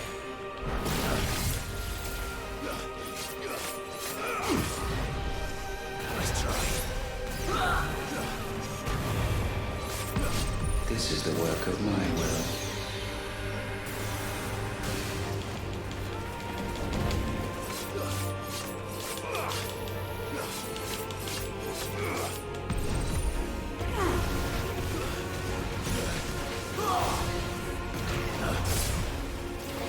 I don't really understand why I'm getting hit there. That seems odd.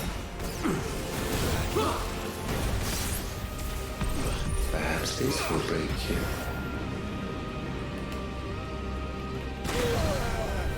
Oh, that traces. Okay.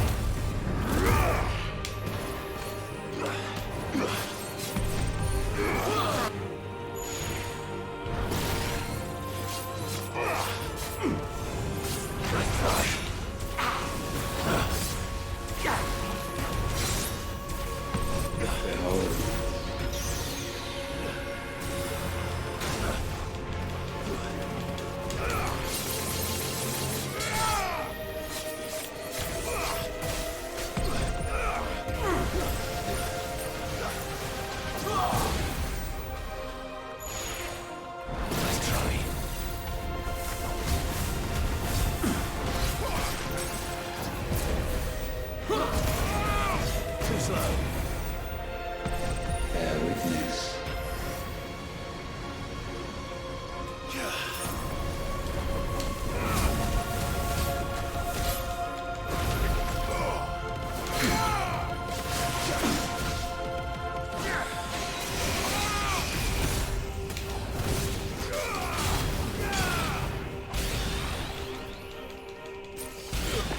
Oh, okay. Countless centuries have I waited for this moment. This moment in which I might revel in my creation, only to find it profaned, and so it must be cleansed.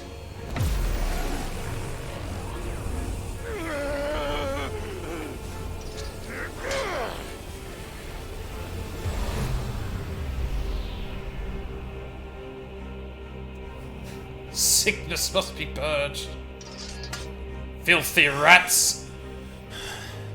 Unexpected. How is it that your will yet endures? Please. It's not so easily broken. Please give me some fucking emotion from you, you asshole. And I shall see it so.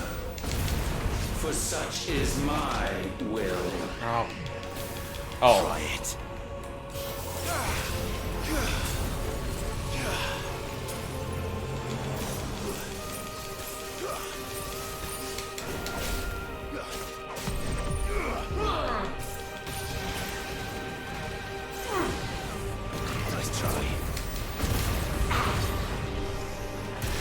Oh, it wasn't ready.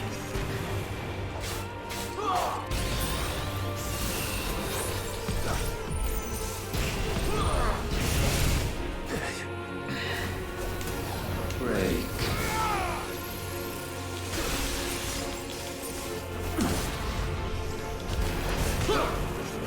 What? Are you fucking serious, bro?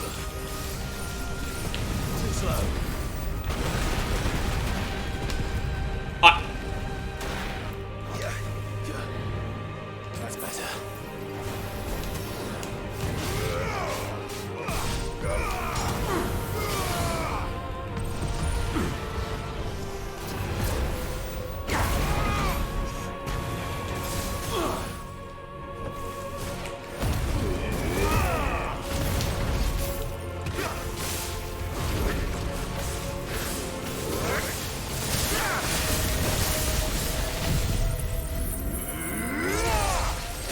Oh wow, you're getting deleted too, bud.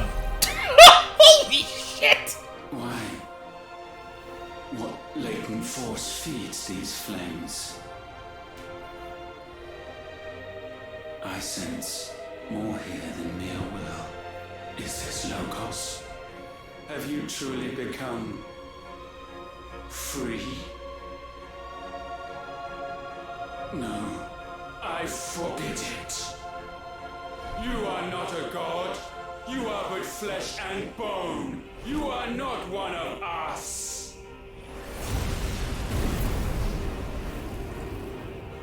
He's not like us, brothers. He's not like us. I created you, all of you. Ultima about to crash out. And what is mine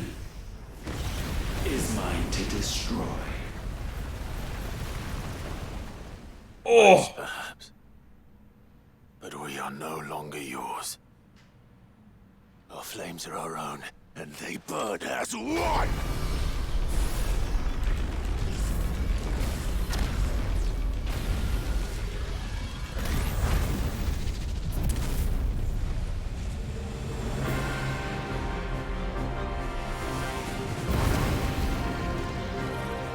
Oh, it's gonna be Ifrit versus Ifrit! Oh! Learned nothing. Damned is the slave who would turn the scourge upon his master.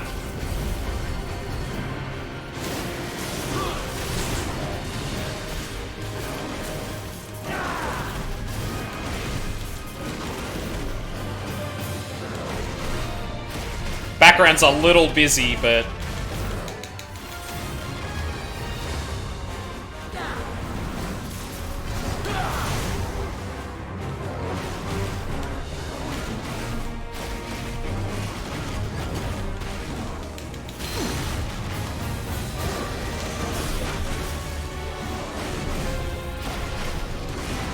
On your knees.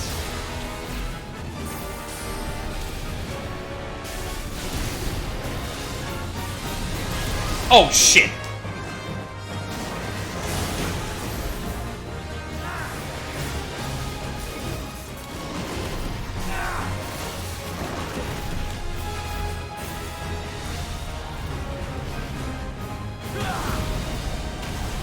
Oh, whoop.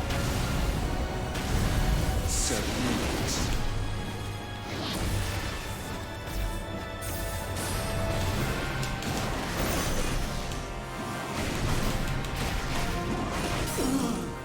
Oh, there we go.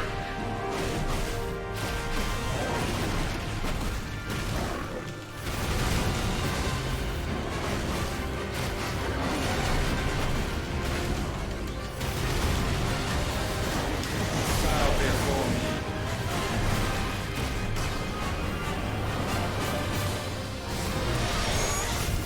Oh. Yeah, okay. Hold on a second. I need to make sure I remember everything. Yeah, fly burst, backdraft, yep, dodge. Precision dodge, swift recovery, heat rush. Oh, yep, sure, charge attack. Fiery dash. Oh, use Ada. Oh, I forgot about that one. Yep, brimstone. Oh, spit flare, yep, okay. Oh, I should have put that in the fucking damage window. I'm stupid.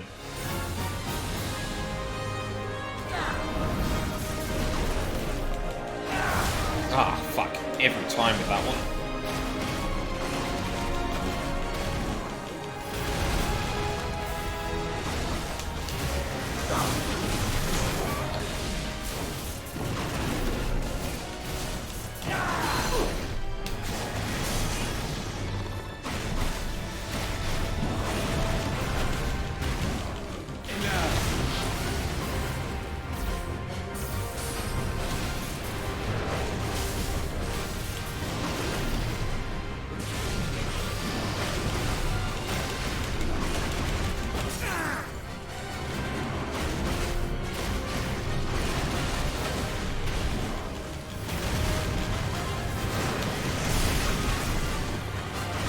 Oh, whatever.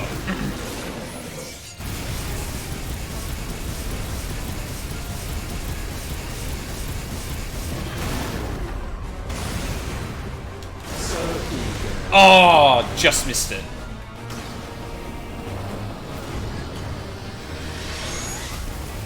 That's insanely hard to figure out. Whoop. Enough! With fire shall fire be repaid.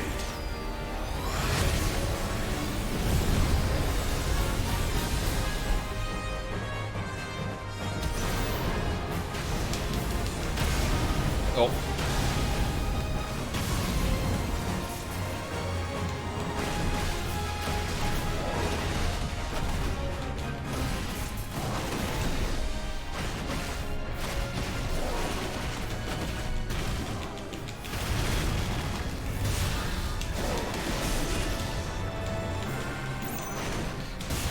Oh my god.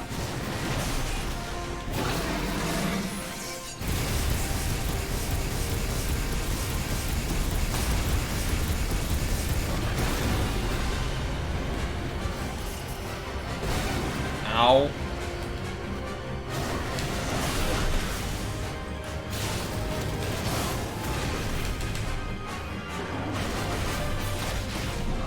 Nothing.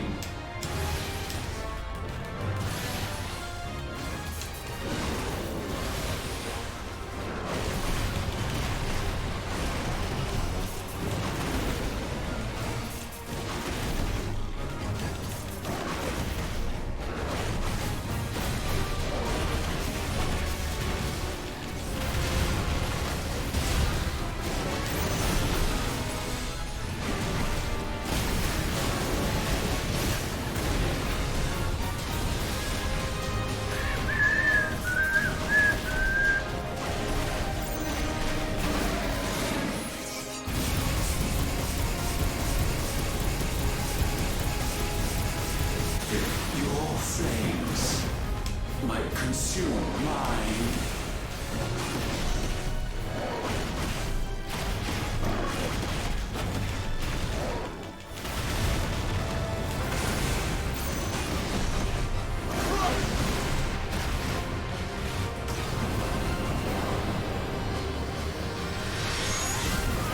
Oh my god.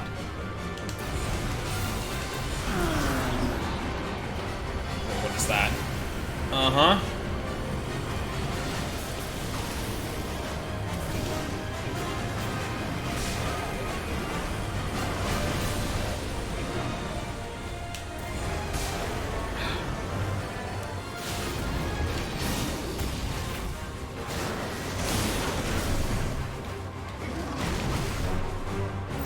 Yeah?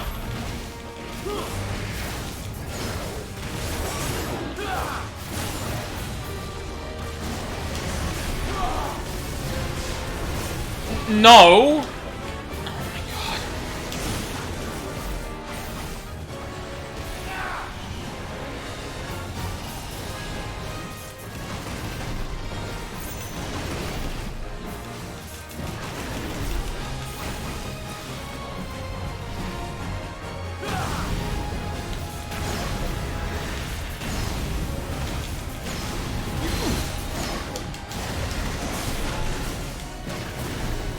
What? Oh my god. Fucking inputs.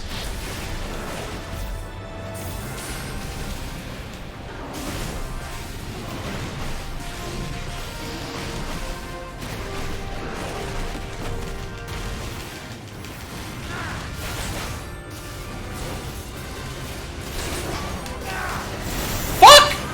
Why do you... Oh my god. Fuck off, cunt.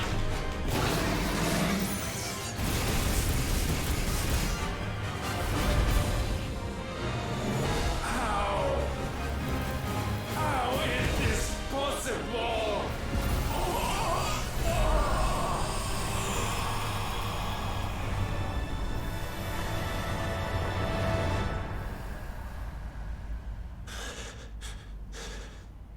No.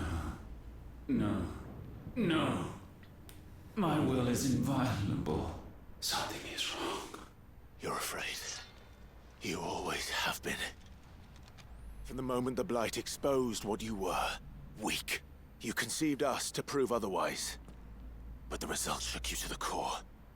For in us you saw yourself, and realized we had the potential to be more than you could ever be. And so you turned your back on your creation. Your back on the world, like the coward you are. You think you know me? You know nothing, Logos. Nothing.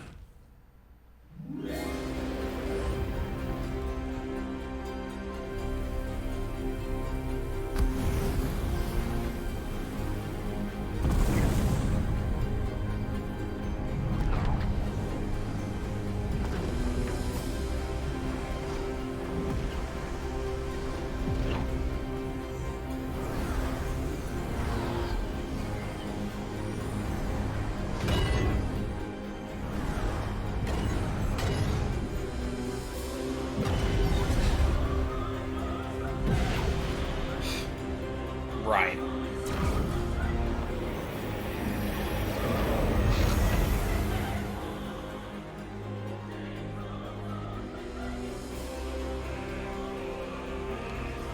Didn't you already fuse with them? Why is this... Okay. I stand above you, my rebirth complete. And you, for your defiance, shall pay the proper price. An eternity of anguish. Anguish. Pain. Suffering. You have known none of these. But we have. So we know what they grant. They bring us together. And that makes us strong. Thunder roar!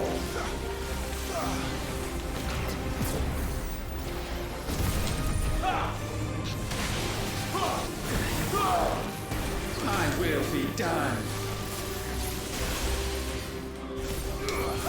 Oh no. What the fuck?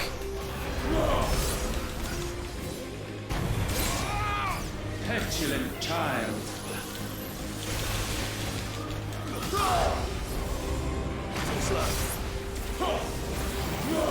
Nice try. Are you using my powers against me, you little shit?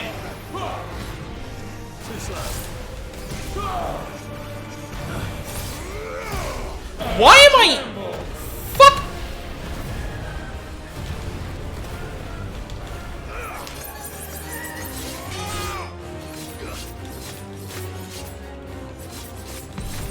Let lightning strike.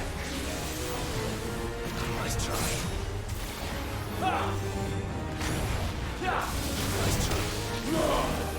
From what?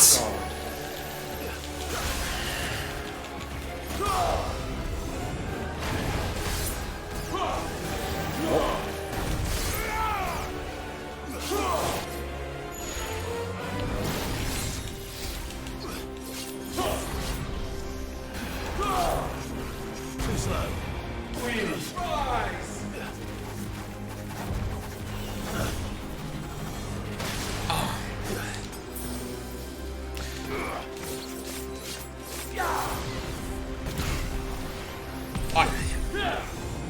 Nice try.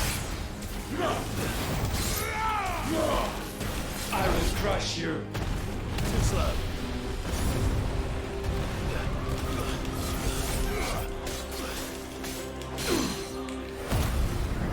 Cover some fucking health. Defy this. Did he just say defy this? 1, 2.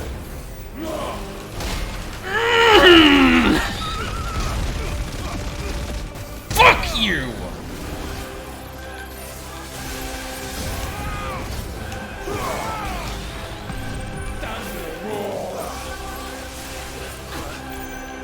Let the tempest rage. Too slow. Nice try. Dust to dust.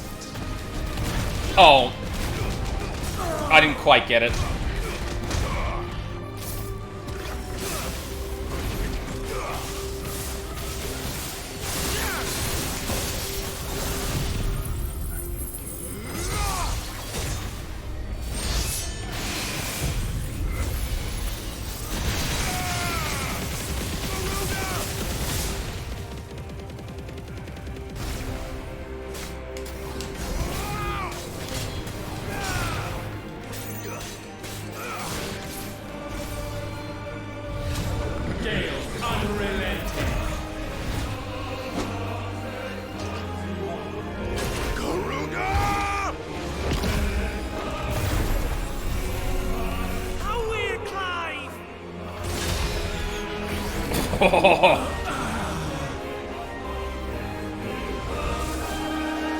Oh, don't you fucking dare, bitch! How fucking dare you?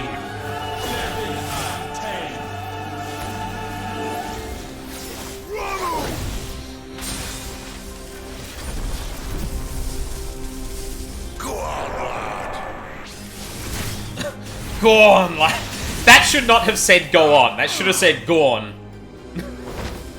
Go on, lad. Unyielding. Titan!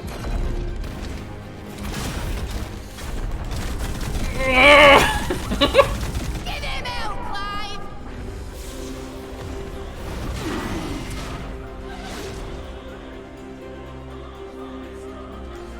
You cannot have this power.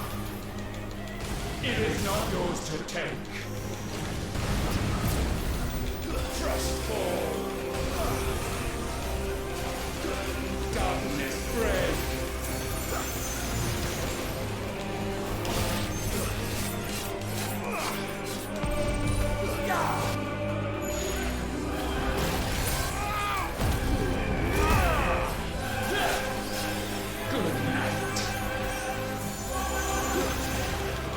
No, I'm good.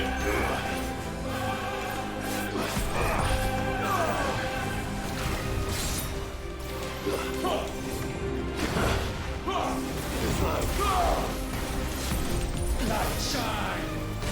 Nice try. Too slow. Kneel before me.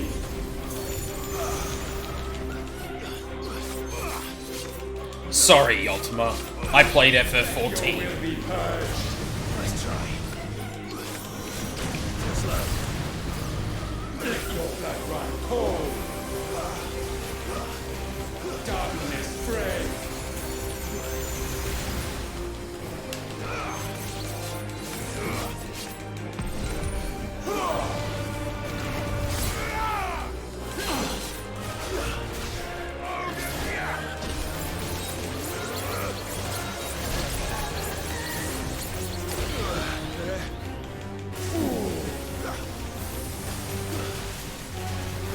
Know your place.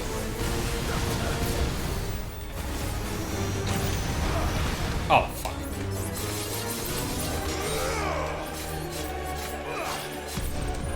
Light shine. Nice try. Trust fall. Good night.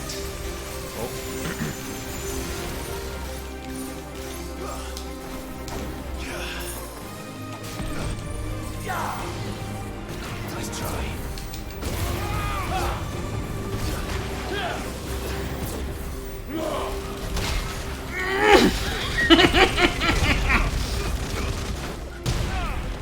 Let your will be purged. Nice try. Kneel.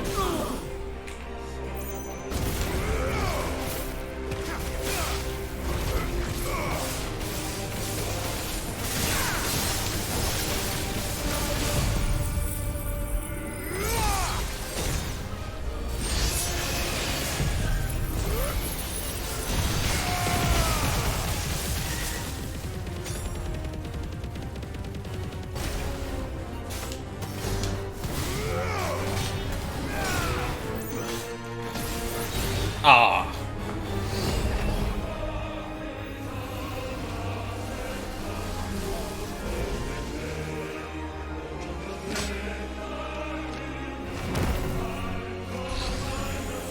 Light undying. Muhammad! That's my boy! No, not a word from Dion? We got one from Sid, come on! Ice unfeeling. Shiva! Together!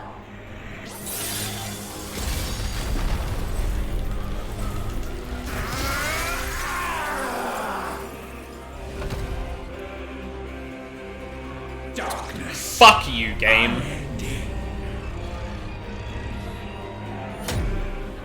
Do it. Do it, asshole.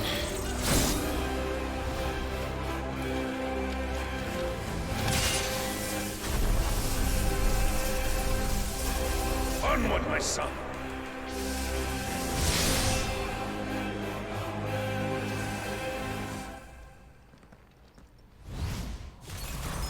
No, mine is the altar at which you pray.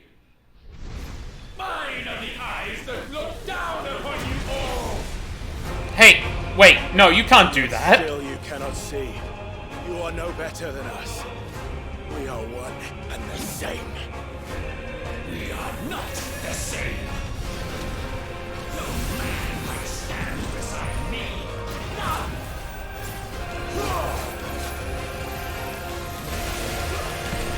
Witness my creation.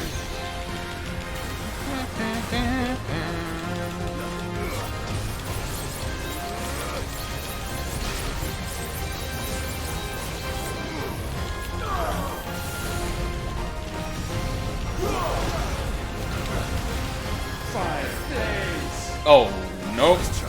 Nope. Oh, okay. Sure. Noted. This again.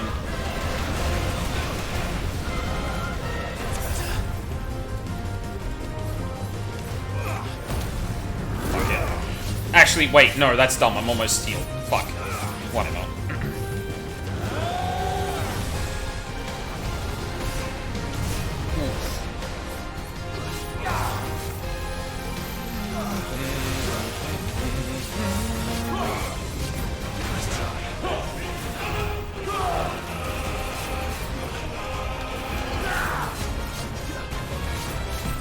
We are without equal.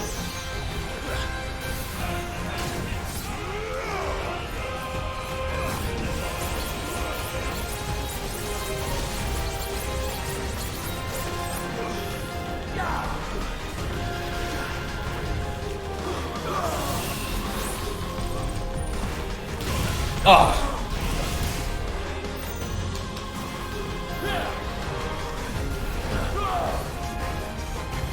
Let all be consumed.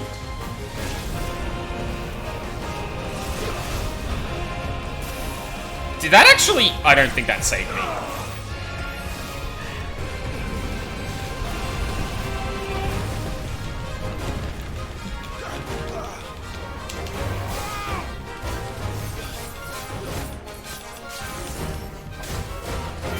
There is no escape.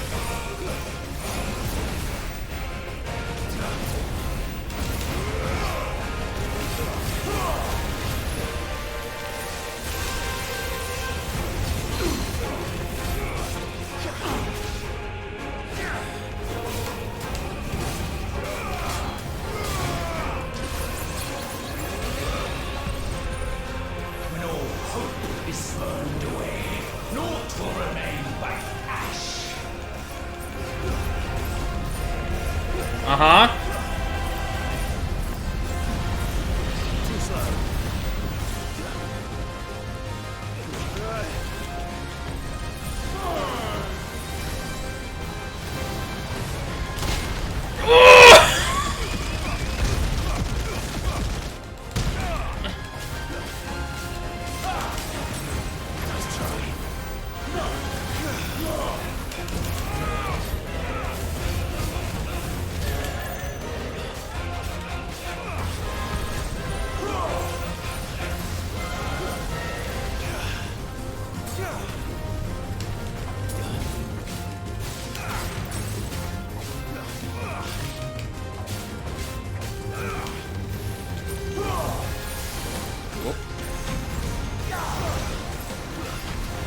Oh, shit.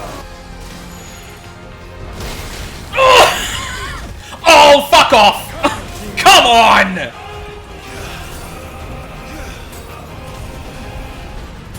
Too slow.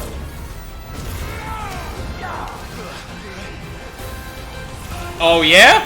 Oh.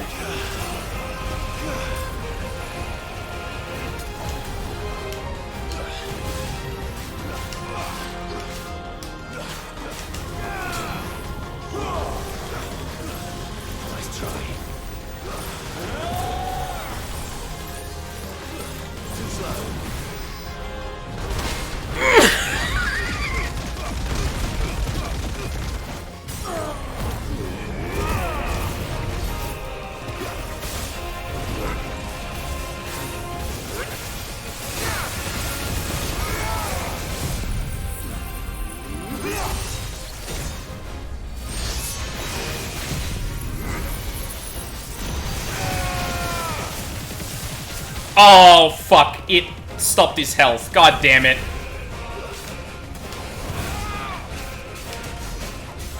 Yeah, get fucked. That's my biggest stack of damage ever. Ugh. Oh, how dare you. With me, Phoenix.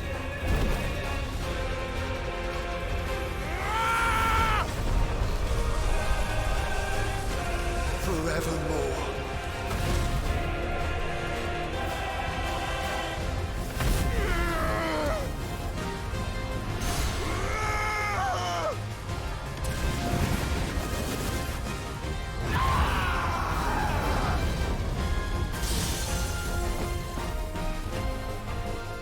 So sure of your place atop the world, you refuse to acknowledge those below. You chose to remain alone. And so you shunned the one thing that could have made you stronger. Pushed away the hands that could have raised you higher. I do not need you, you or anyone. And that is where we are different. I could not have made it here on my own. I carry with me the hopes and dreams of my brothers, my sisters. And it is they who will give me the strength to end your reign. Oh, we're still going? Cannot end. I am the end.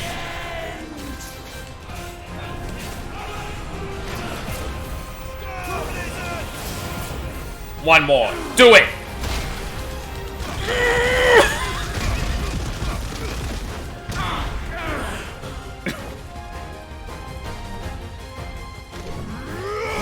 Mortals!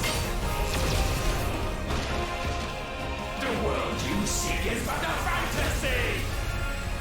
Shut up! The only fantasy here is yours. And we shall be its final witness. He said the thing!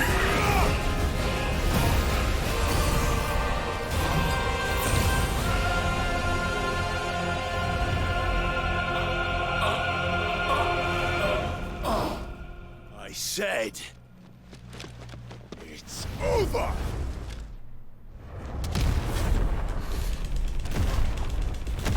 Crush that fucking cheekbone!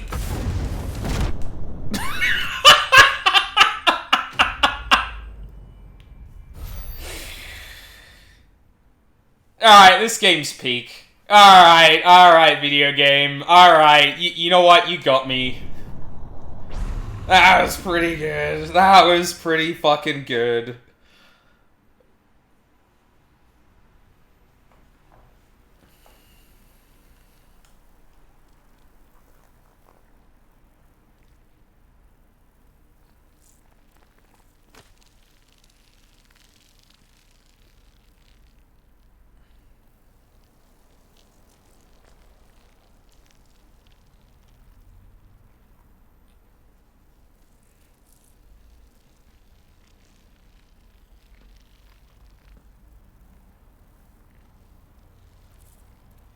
Tell me, what do you imagine will befall this world now that you have gained your precious freedom? I honestly don't know. But I doubt it will be pretty. A sorry tale of sin and suffering, hardship and pain. And it was for this that you fought so fiercely? Why? It's who we are. We fight. We survive. We endure. We don't need a reason. We are imperfect creatures. When we stumble, we reach for a shoulder to lean on. When we fall, we stand back up.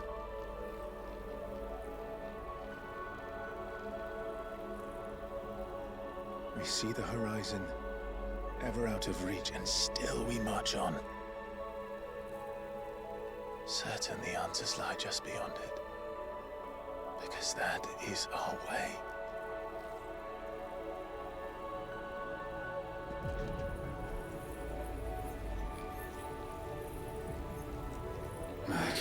Congratulations. Relish this victory, knowing that you have but delayed the inevitable. Your world is already dead. May you enjoy an eternity on its blackened husk.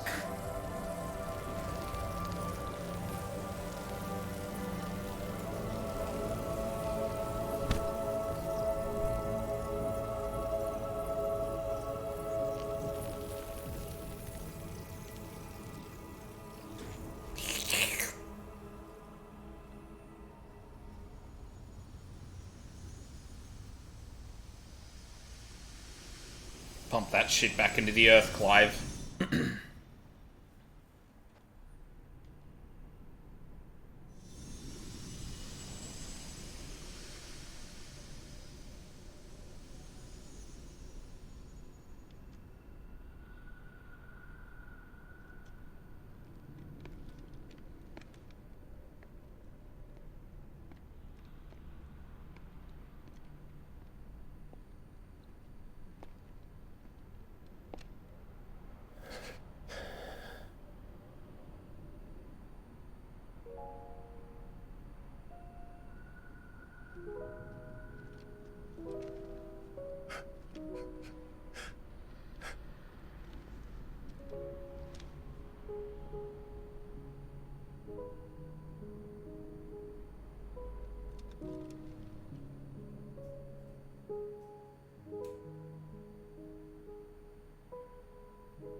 The baby. Oh. I thought we went back to the hideout.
Yeah, you gotta try.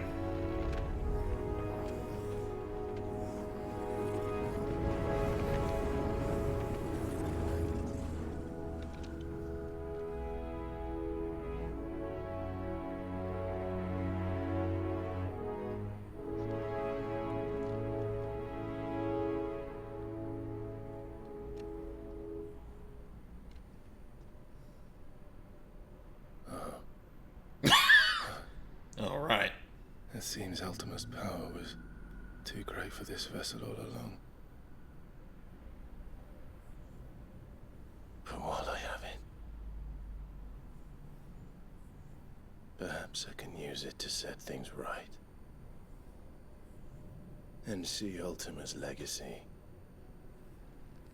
Bearers, dominance, crystals, magic, consigned to the flames.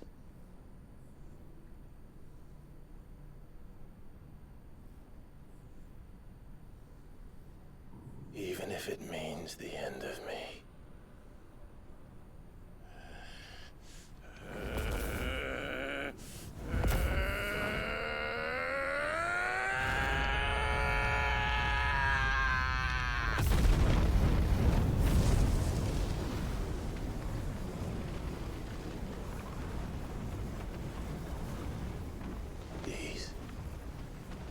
These are our terms.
Oh no.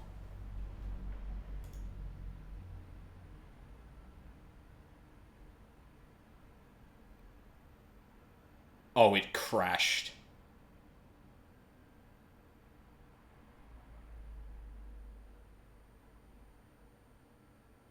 Um...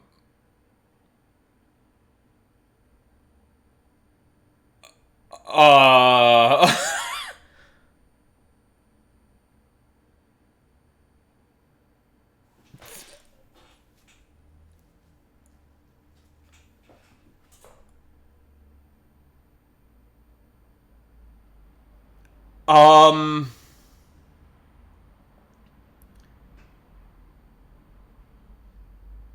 Fuck.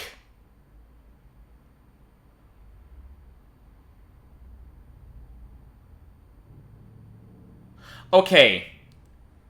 Oh, Jesus Christ. Oh, God, I don't want to have to go through the entire fight just to get to the other side of that. Ah, fucking... Come on, game! Ah. Is that like a... Hang on, let me...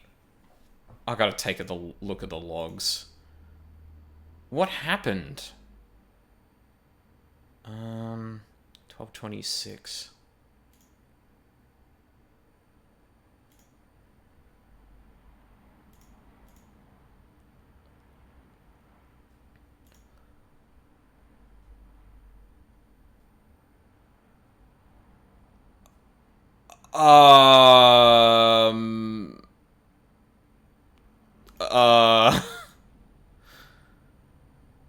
Sorry, I'm taking a quick look through, like, Event Viewer to see if there's anything that can tell me what the fuck just happened. It doesn't look like it.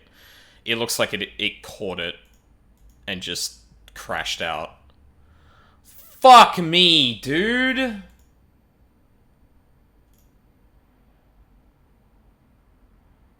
Okay, newest girl, Was there anything gameplay-wise still to do?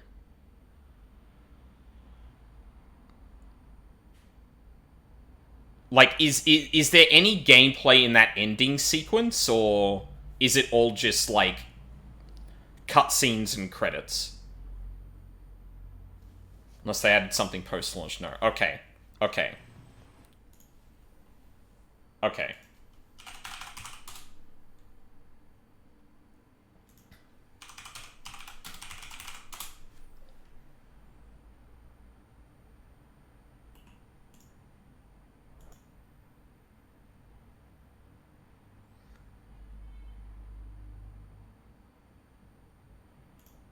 Okay.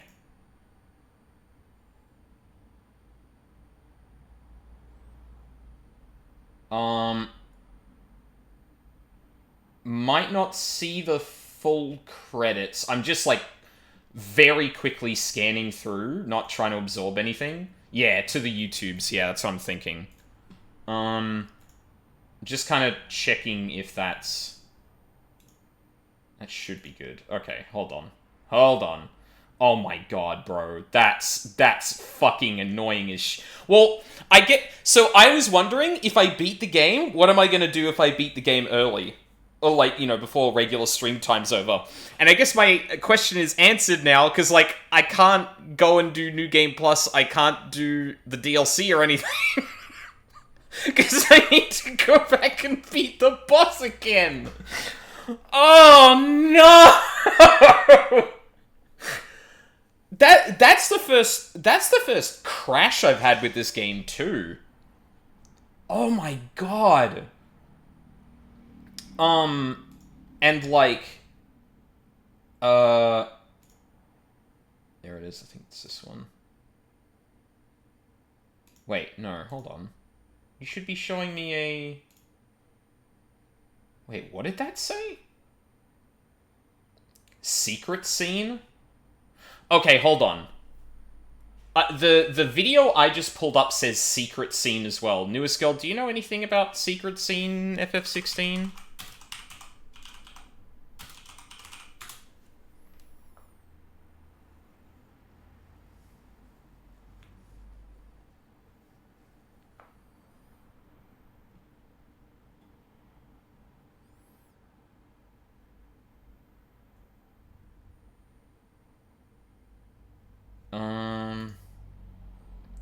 Link it? Okay, sure.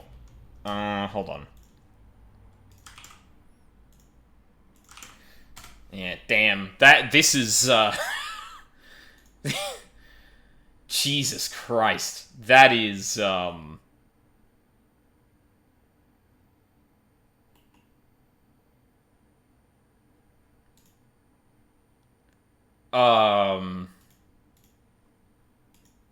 This has never happened before. I don't think I've had a game crash like that before. It must have fucked up trying to load, like, the final sequence and just, like, crashed.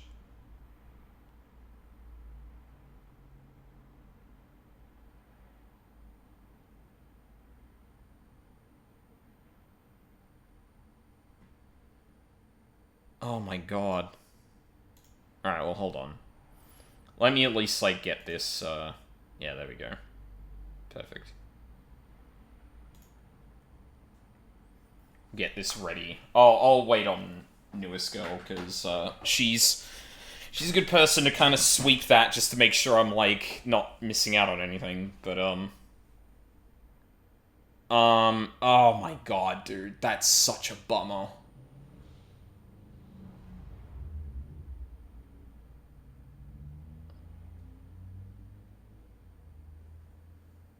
Oh, that completely took the wind out of my sails.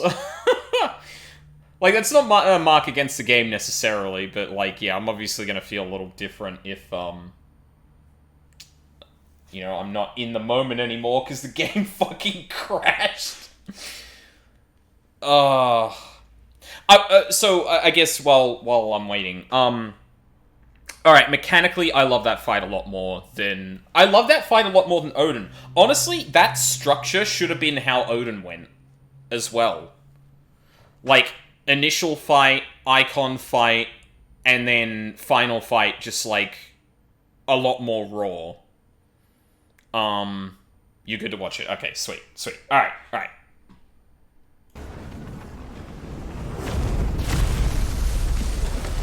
Turn that down ever so slightly. Actually, a bit more than that. There we go. Alright, yep, so we...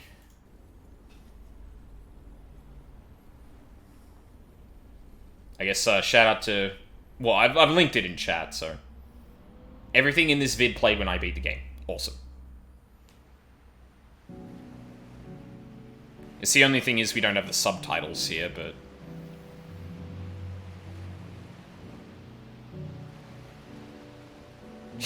And yeah, even the credits are 14 are like really close to how 14 does it. Awesome. Oh, did they actually have a different cast for young Clive somewhere? Oh, he didn't sacrifice himself.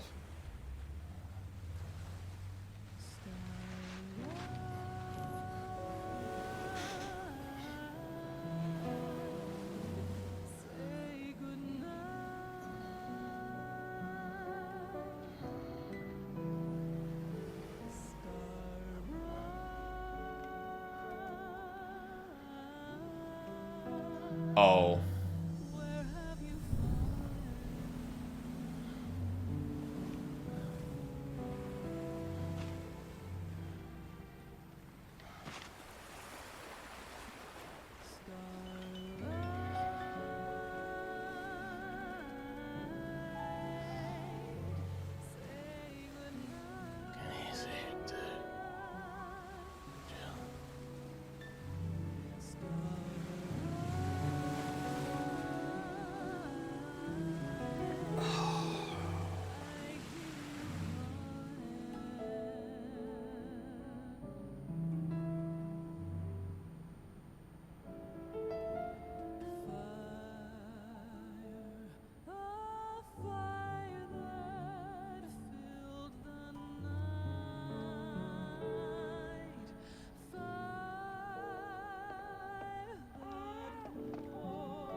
You the most beautiful thing. He is, isn't he? What are you gonna call him? Let me see, let me see. Gav, Jesus. Got a smile for your Uncle Gav. Not so loud, you bird. What? I was only... Shh, you're scaring him. It's all right. Oh.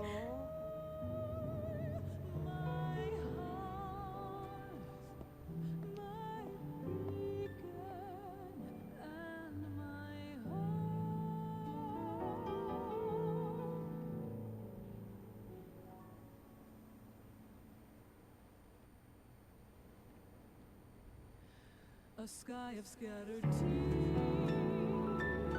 1,000 years apart. Should they fade, I will not be afraid of the dark. For If you need a rest, I can take him. I'll hold you to that. The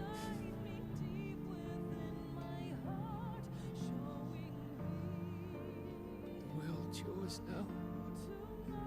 Yours to do with as you please. That's what Sid wanted. That's what they both wanted.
did our journey end?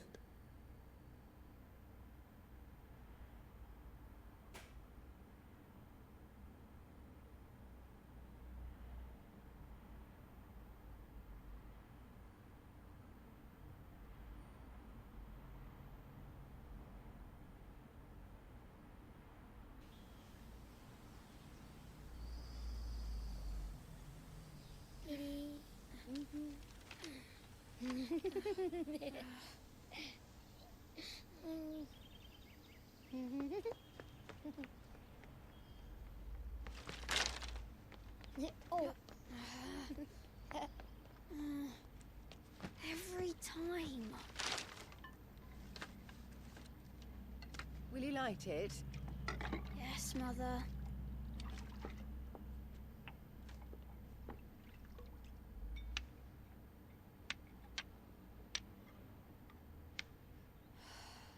Come on. If only I had the flames for an icon. Icon? Have you been reading that silly story again? Magic belongs in fairy tales, and fairy tales don't boil kettles. You see? Well done. Now, be a good lad, and play with your brother until supper. Come on, hurry! Hurry! Right.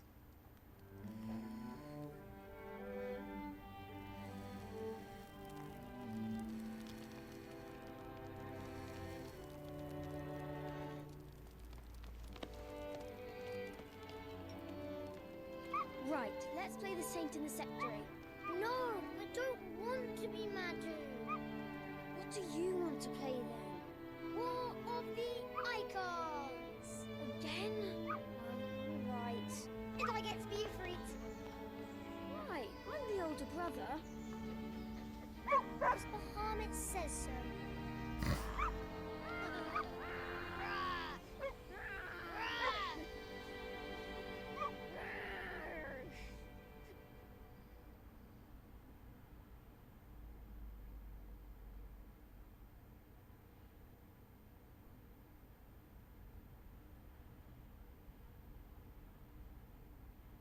Oh, god damn it.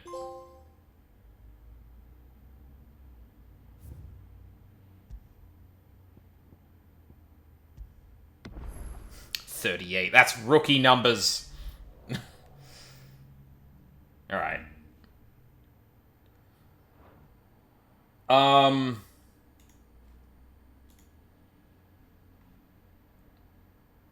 Fucking hide that. Come on. There we go. Well. A bit open-ended. Yeah.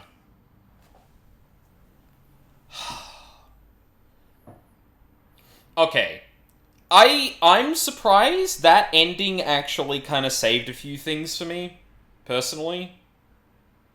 Although I don't know why that the Final Fantasy book has Joshua Rossfield as its author. It's odd, but you know. That actually pulled it a bit out of a nosedive for me, I'm not gonna lie.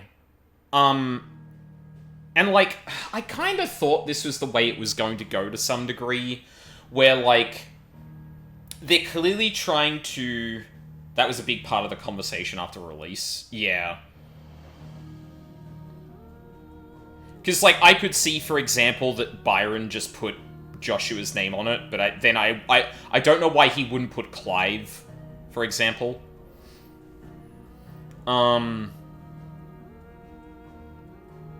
Okay. Let's talk about a few things then. So, mechanically, love this game. It's, again, it's a bit too anemic for the length, but I think, like, once you get a bunch of tools in the game, like, yeah, it feels good. Want a couple more, but, like, it's nothing that an iteration can't solve. In terms of the combat and all that, it just needs a little bit extra. It just needed a little more, a few more abilities you could equip, and it would be fantastic. Like, stellar. As it stands, it's very, very good. But I think both, yeah, the lack of options, especially towards the later part of the game where you're really straining against your ability list limit, yeah. I think it falters a little bit there, but it ultimately still feels really satisfying. You know, beyond that, yeah, like, you know, fucking getting the counters in, and there's a lot of playstyles that get enabled by a lot of the stuff the game lets you do. I think it's really great. Other mechanical stuff, the RPG stuff is just, like, it completely falls flat. It doesn't need to be here. I feel like, honestly, they should have thrown out the RPG stuff and, like, made more things around, like, a set of systems to get the hideout up. And that just gives you stat boosts or whatever, right? Like, something actually fulfilling. And, like, you know, maybe that unlocks... I mean, and they do have that with the side quests, but I'm talking, like... Put, like, screw the, what's the thing I'm thinking of? Oh, I fucking lost my... Screw the crafting thing. Just put, like, a fishing minigame or something in there. Or, like, a gardening rotation or something like that. Something sort of, like, Hades-ish. Where it's just like, hey, you contribute these to the thing, you get rewards for it. Rather than doing this crafting system that has, like, a whole bunch of things that just don't matter, ultimately. And it's just, hey, when you come back to town, you get more potions, or you get discounts, or... Like, I feel like there were better ways to incorporate, like, an RPG into this, rather than just going, hey, craft some gear.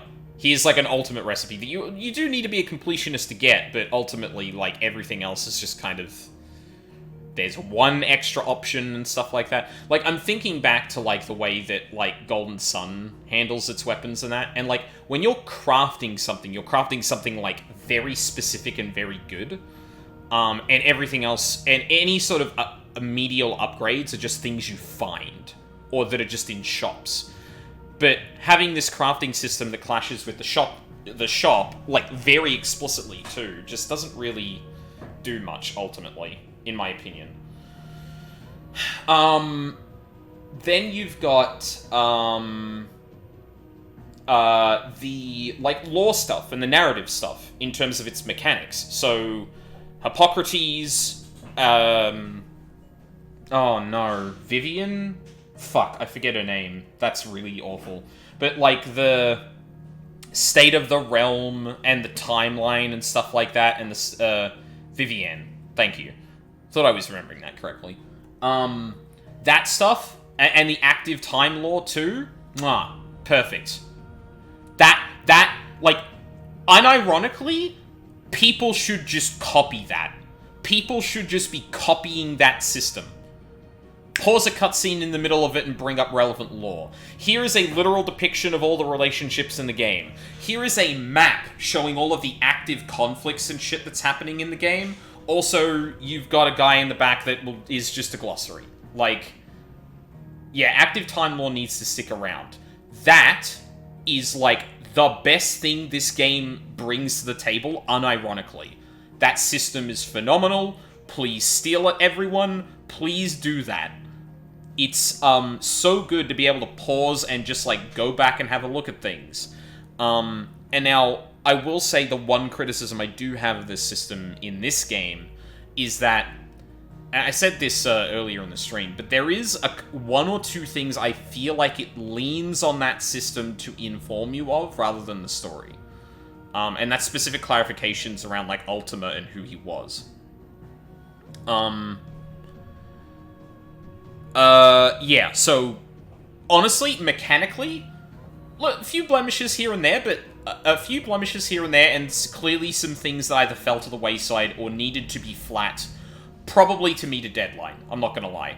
The toggle thing and the crafting stuff, like, reads to me as, we don't have enough time to really flesh this system out. And, you know, fair enough. Like, I don't know how I'd feel if, for example, like, all of the items introduce things like the Berserk Ring, like, on a mechanical level. There's a couple of things that do here and there, and you can, like, adjust cooldowns and damage profiles and stuff like that, which is neat. But, I don't know how I'd feel if there was a whole lot of items that did that kind of thing. Well, I mean, DMC5 does, like, a hell of a lot of that with Nero, but that's the kind of shit I don't like. Well, actually, no, the thing with Nero is the disposable arms, and yeah. That's a whole other can of worms, but, like, interchangeable mechanical changes on that level, like, could have been cool, and it would have added some extra texture to things, because, like, hell, I mean, you saw in the Bahamut trial I did that, like, I had to go back to the non-berserk ring dodging, which has a tighter window, much like the Odin stuff, and it was a bit of a wake-up call that I had been playing the game mechanically differently than a lot of people would have. And the fact that that's, like, one of the only examples in there is, yeah, kind of sucks. Story. Oh, boy.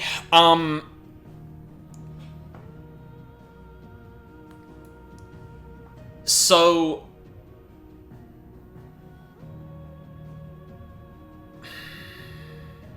where do I start with this? Okay, let's talk about something that happens towards the end. Because, like, the Joshua and Clive shit got to me a lot. And I do think that if there were more characters involved in that particular last scene, for example, that... yeah, it might not have rung as good if, like, you had Dion sacrifice and then, Jill or Joshua, or probably Jill and then Joshua sacrifice, right? Like, a lot of, like, stopping and talking and mourning loss and that. Maybe one more of those there would have been a problem. I get it. I will also say that final dungeon didn't have much to it. It was just a boss fight, which... I mean, that's fine, but, like... I was expecting a little bit more of a lead-up, which is why I didn't really sweat not getting potions, but if I knew it was just elongated boss fights, like, yeah. And that strikes me as potentially, like, potentially a time thing. Like, you know, they got to the end and they were like, okay, what are we doing for the last bit? And it's like, well, fuck, like, we need to kind of thin the gameplay out a little bit because, like, we need to get shit done. I could easily see that stuff was cut from that particular last encounter. Especially given, like, Origin seems to be, like, an entire city. And we just, like, Bahamut just blew one hole in the side of the crystal, and Josh and Clive ended up right next to the very core. It's like, okay. Well, actually, sorry. Blew a hole in it, then Clive got slammed into Origin. Wish the Assault on Origin was a full-on Panzer Dragoon section where you swap between Phoenix and Bahamut. Yeah, that would have been cool. Getting to control Bahamut in that scenario would have been fucking ace. So yeah, like, it definitely feels like there's a time problem there. And as much as I think two things can be true. I think if they were going to focus on the Clive and Joshua thing, particularly at the end, at that very, very last scene when Joshua passes off his power to Clive, I do think having too many characters in there might have been a problem and not given these things enough weight or breathing room. And I think that the game still completely jobbed Jill out until the last moment. Even if I think the way they wrote Clive and Josh's kind of finale there was good and probably didn't need Jill there, I still think Jill got kind of jobbed there. More to the point, too, like, if Jill is, like, the only remaining dominant, right? I'm actually kind of surprised they kept her around. Because it would have felt a lot more poetic if, like, the dominance, Ultima... kind of like Clive said. The Icons, Ultima, all the dominants, dead. Everyone has a clean start now. There's no one that has the godly power they wielded. And Clive ultimately succumbs to the curse to do so. But everyone else has given up or, You know, maybe Jill succumbs to the curse, Joshua gets killed by Ultima, and then, yeah. I think there's still ways to do that, but I will say, for what they did structure, Jesus Christ, that Joshua and Clive scene gutted me. And the finale in general, really fucking good. Could you imagine that scene starting the same, but the camera pulls around you're in control of Bahamut? Yeah, exactly. The other thing I will say about the finale too is that initial bit where it was Phoenix, Ifrit, and Bahamut fighting Ultima. It just kind of played itself. There wasn't a lot to do there, and honestly, I would believe that they had to take out, like, a Panzer Dragoon section out of that, because the way the rest of that plays out feels very, like, the in-betweens of the Bahamut fight. It's a bit of a shame there that, like, nothing really happened there. Though I am glad that the Ultima fight was, like, really, really fulfilling. Honestly. So, I think the first half is pretty damn good, right? Yeah, the Tri-Disaster bit is really good, and I'm like, that's where I'm like, okay, alright, like, yeah, God, like, if we had to sideline Jill, it better have been good, and I can't lie, they cooked. They actually fucking cooked. Like, they kind of made the most of the fact that Jill was not there. I will concede that. So, I think a lot of the lead up till kind of what I was saying, like at the start of the stream. I think the first half of this game, good. In terms of the story, I wouldn't say it's amazing. I think it definitely is. It's definitely one of those stories that lives off vibes, because it gives like I think Newest Girl even like talked about it at the time. But like, you know, if this thing came out around the time Game of Thrones was still popular, this would have popped the fuck off, because it very much has that kind of vibe to it. Or at least the initial seasons. So yeah, everything up until, I think, Titan, great. From there, we start to falter a bit, but honestly, Bahamut and the situation Ultima weaves with the Crystalline Dominion is really cool, and I think whatever flaws I feel exist in that particular part, I don't look at it too much, right? And I will give the game this. They utilized the fact that Ultima seemed to be all over the fucking place, and that Joshua's capture of Ultima did not do shit in an incredibly interesting way. They got me so good. They got me really good with that. That explains so much about the weird shit that was going on with Ultima. That there were actually just multiple of them all the damn time. That is clever. Because like I was saying at the time, like, oh yeah, I guess you could kind of like he can just teleport around, but we don't really show him teleporting around. So it feels a bit weird from like a cinematography perspective to not show him traveling or compressing this amount of time in a way that doesn't make a lot of sense. I can't believe that actually was like that is deliberate. You're meant to pick up that, or I would say that it is not an accident that particular aspect of the story feeling off is not intentional. Listening to you include that in the list of gripes with the game was tough for me to hold my tongue on. Yeah, like, I don't know how you talk around that. And in particular, it was more of a nitpick for me, and I was just like, it really contributes to this thing the game is doing where it's hand-waving a bunch of shit and not really, like, paying things off in, like, a really direct or, like, deliberate sense. It just feels a bit haphazard. And that's emphasized by, like, the Ultima shit. Like, what the fuck is up with him? He just seems to be all over the place. They were all over the place, Morphe. That's a really good spot.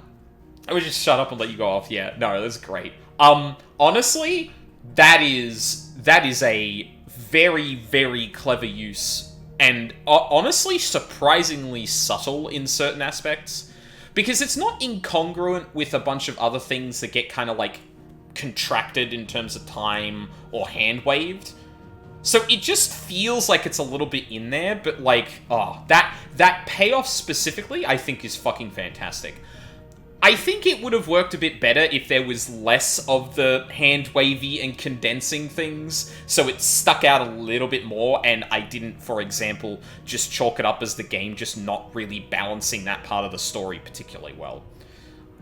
So I have a bit more positive things to say about Ultima's arc there than I did previously.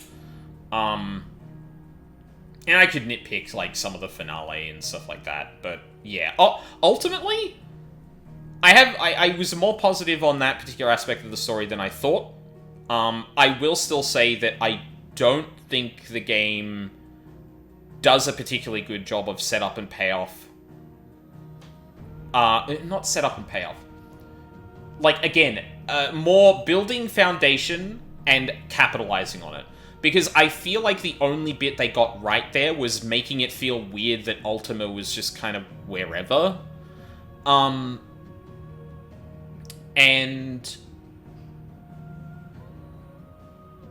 there's still other things that still hang, that are still, I think, worth criticizing on that front. Particularly, like, Ultima talking about the way that, like, things came to be, and that ultimately being kind of explained more in the glossary than in the immediate story. A lot of the stuff to do with actual friendship and that I don't think is particularly well utilized when there's a particularly, like, flat set of reasoning for what's going on, rather than, like, a more interesting set of things happening, specifically to try and tear away and pare away at the will and connections that Clive has established. Even if I can give the game using its deliberately shaky portrayal of Ultima as a positive, because that lent it to being a aha moment when one of the 10 or 12 Ultimas stepped out of Joshua.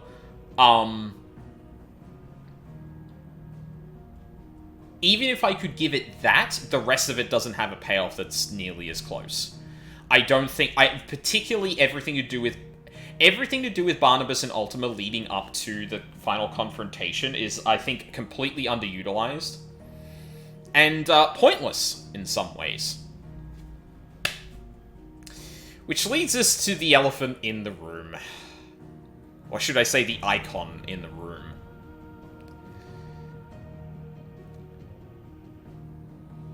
I cannot remember. It's gonna be hard. It's gonna be hard for me to recall a game that does this to this level that I played. But the way that this game tries to shove Jill out of the picture, granted, in setup for the Clive and Joshua thing, is awful. It's done in the most dismissive, underselling way I've ever seen. Like, I'm sure there's actually worse, right? Or that's actually, like, offensive. Like, and not just like this is happening to a woman, but, like, the text of the game seems to literally, like, not be even implying, like, it is literal text that a woman couldn't do this thing. Besides that kind of shit, this is one of the worst I've ever seen. It's genuinely baffling, and it ties in a lot to the way that the story tries to test Clive and his bonds with people. And I just don't think the game explores that enough, because it's too fascinated with the Clive and Josh thing down at the end. And granted, I like that bit. Did you really need to do Jill like that to set it up, though? I will maintain that there is a really small... well, it's not small. But there is a small... it's not small in a writing sense. But there is a small order change here that you could write around that would have made this far more compelling. Right? And the funny thing is, the thing that I wish they did with Jill, they did with Joshua. But it just doesn't land nearly as well, because their reasoning is both of their reasoning is very similar, but the difference is Joshua is dying and can no longer help. Jill is alive and still very capable. And it ultimately I gotta stop saying ultimately. I keep looking back at chat to see that fucking pun, newest girl, and every time I start saying ultimately again, I fucking catch myself.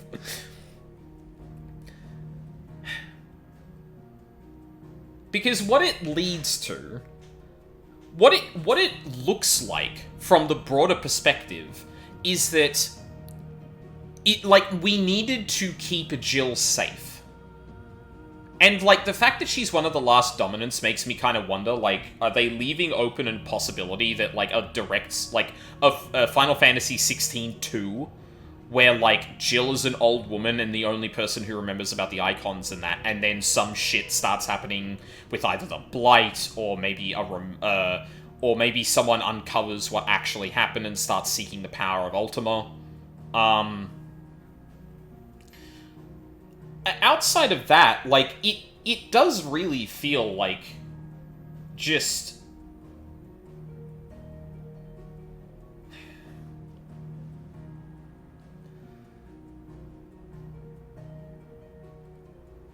It feels like, oh, what's the term I'm looking for?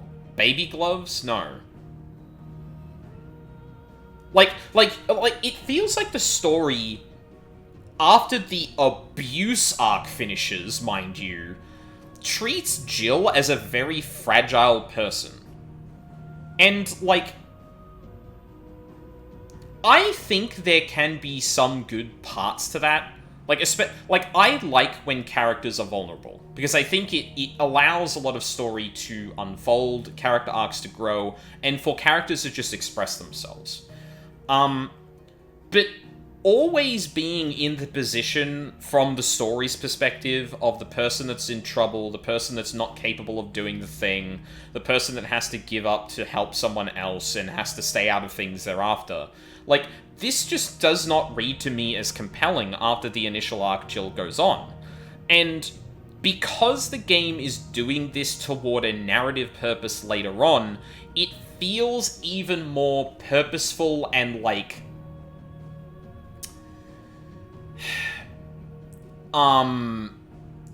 can't even... It's one of those things where, I can't give it the benefit of the doubt that it just didn't think of it, because it's pushing her out of the way and not mentioning her so much that I'm like, no, you just, wanted to cut her out of the story. Which sucks. And I think the epitome of this is when Barnabas kidnaps Jill. Starting off with the Shiva versus Odin fight, where, Shiva's obviously trying to hold her own, and then Odin throws one attack at her, and she doesn't dodge out of the way or try and do anything. We don't see a fight between them. Shiva is summoned, she throws a bunch of shit, she tries to freeze the area, and then Odin does one cut, and she's gone. There wasn't a fight there. It feels very much how, I connected it to the Bahamut and Odin fight, and I'm starting to wonder if they even had any idea what to do with Odin. Which is crazy, because he's just Virgil! He have the sharp sword that cut the air good!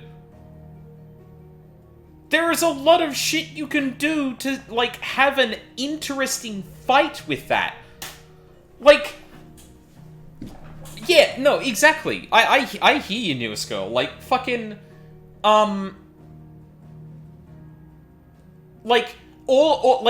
it's this thing, right?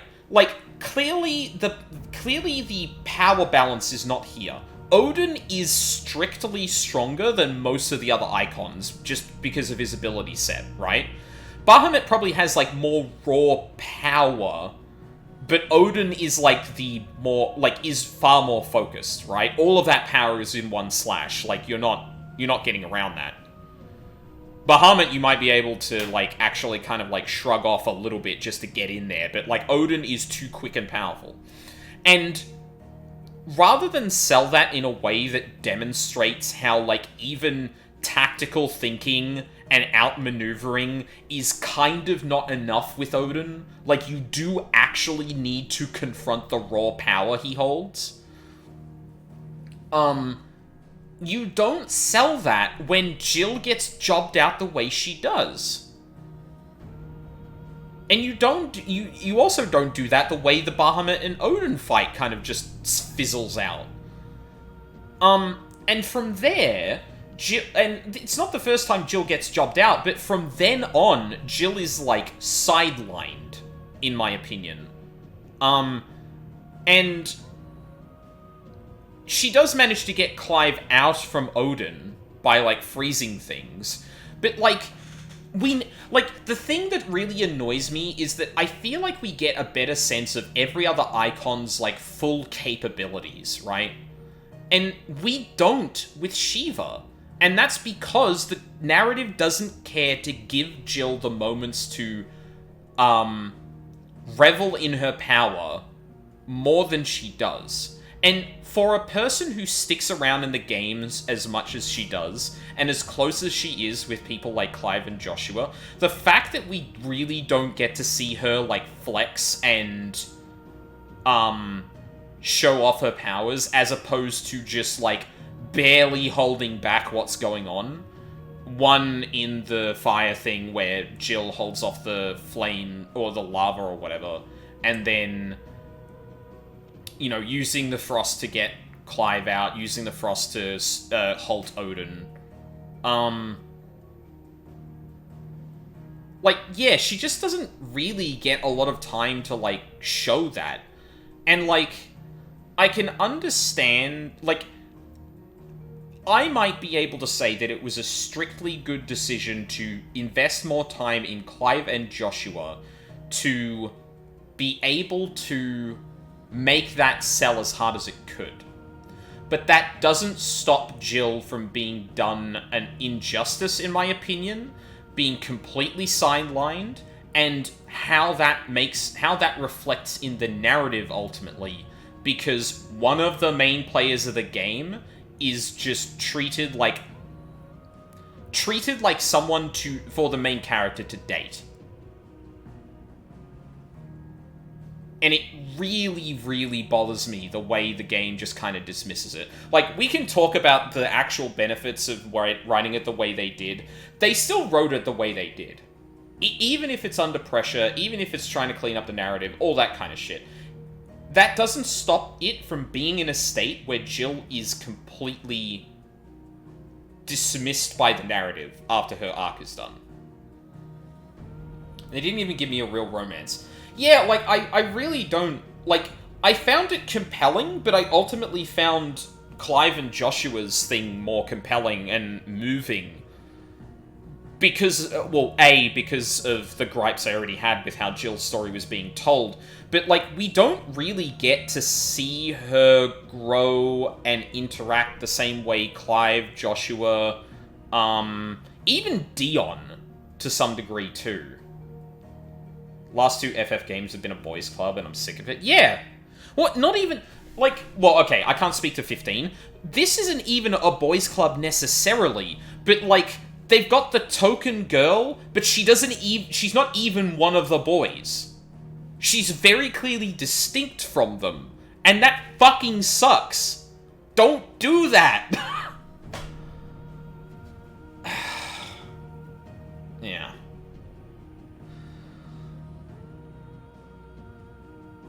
Ultimately, I'm looking forward to see what happens with 17.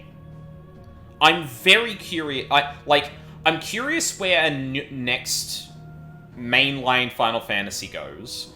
I'm curious where they're going to put these systems they develop, because, like, this is the pinnacle of the action trend they've been going towards since, like, 13, I want to say? 13 was the one that kind of started the more action-focused gameplay, isn't it? 10 was still turn-based. 12... 12? Really? Okay. I could be wrong there. 13's the one I know was definitely... 13 was more turn-based than 12? Really? clearly I wasn't absorbing much when Luca was playing 12.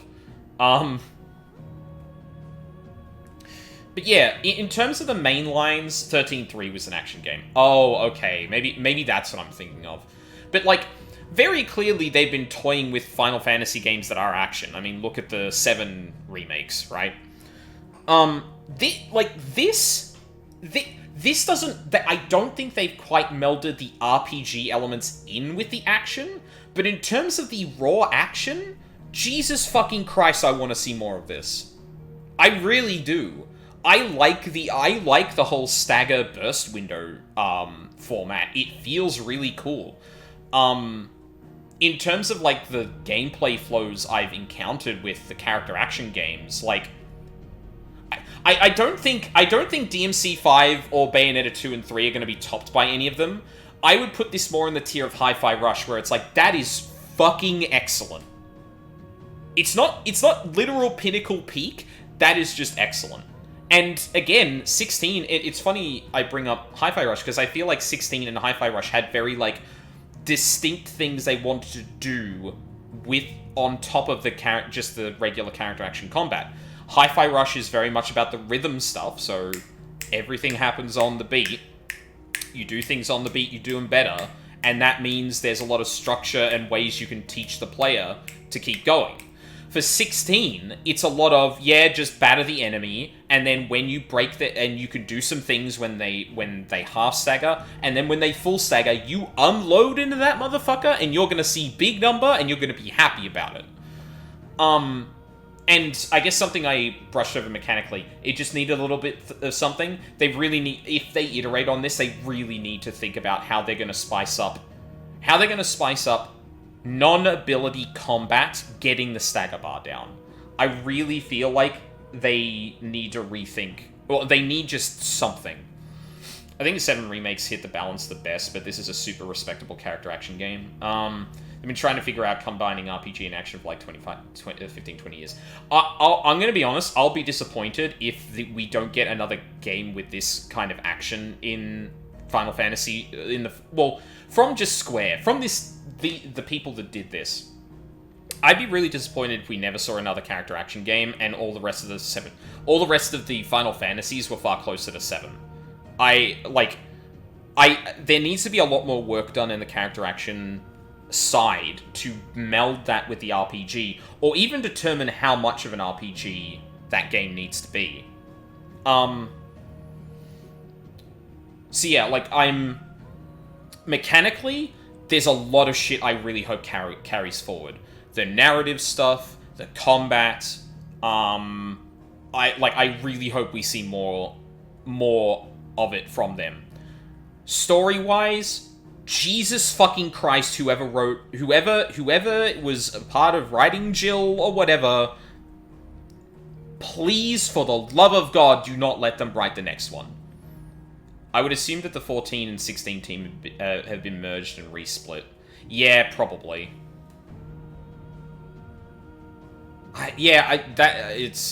Obviously that's a lot of speculation, so it's hard to tell. But, like, yeah, for the love of God, whoever was responsible for making the decisions, probably the DLC director as 17's director, 16's director as 17's producer, and the writing would be Ishikawa. Yes, yeah. Might be its own IP. Could be 16 too as well. It could be a spin-off or something like that. But yeah, like, mechanically, this team and some, just swap a few writers here and there. Yeah, their next game.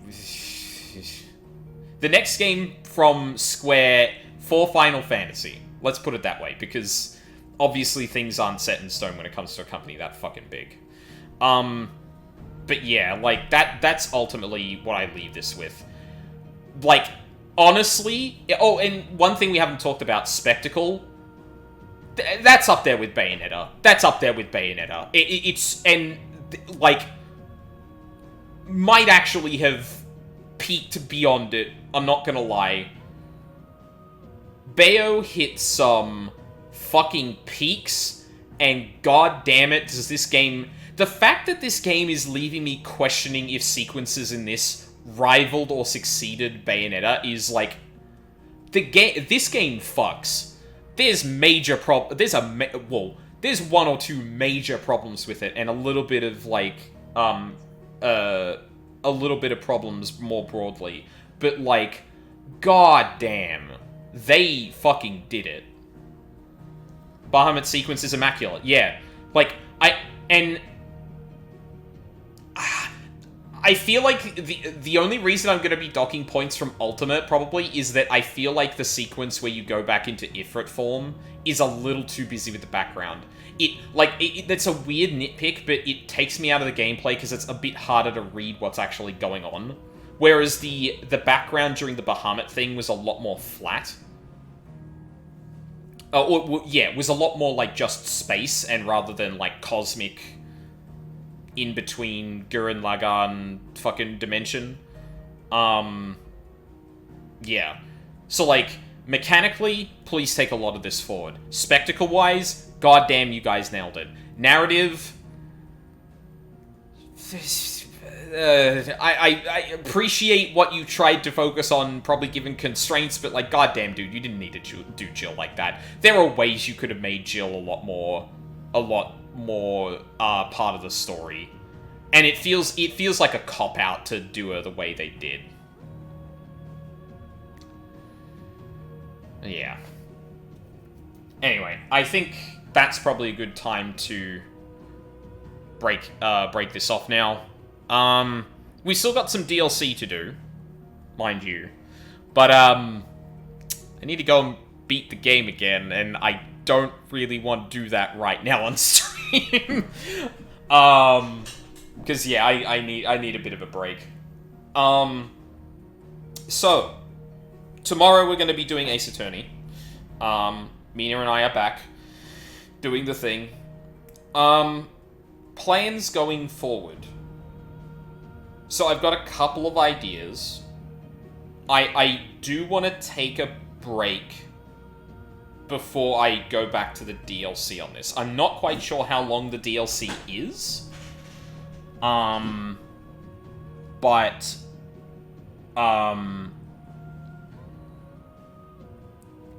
Yeah, I definitely want to take a little bit of a break. Because it's been Final Fantasy 16 and Ace Attorney for a while, and I want to break it up with something.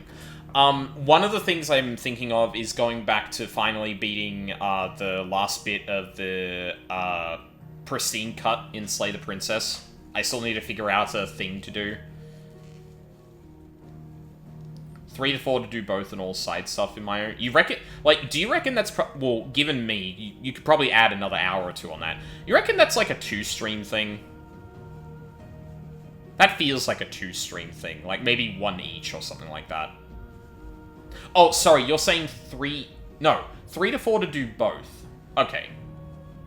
Yeah, so that probably means it's probably going to be 2 streams, because, like, 3 to 4 plus a couple of hours... Oh, 3 to 4 streams. Oh, shit. Yeah, okay, so, yeah, it's an entire month. So, yeah, I definitely want to break then. So there's potentially Slay the Princess. I could start the Path of Exile, like, lore playthrough I want to do. I do kind of need to get that started soon. Otherwise, I feel like if I don't, but they be chunky. Yeah, that's fair. I feel like I feel like if I don't start that playthrough before the new League comes, it's probably gonna be a problem to do the build I want to do. Because I want to go through the lore stuff, and then I want to show like a ridiculous fucking build. Because I really like it.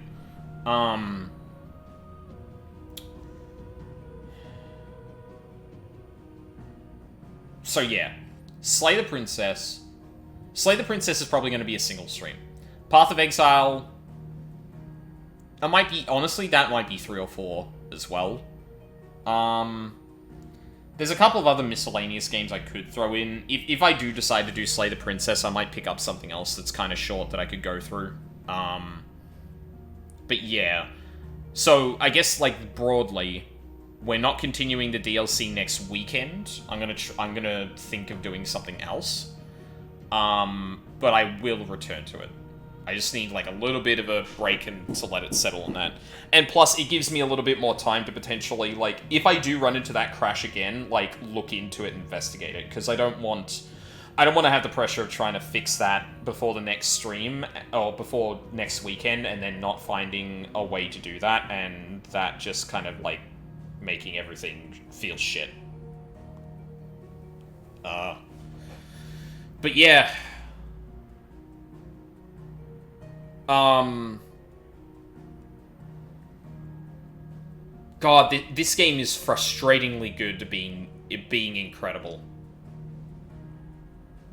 It's frustratingly close.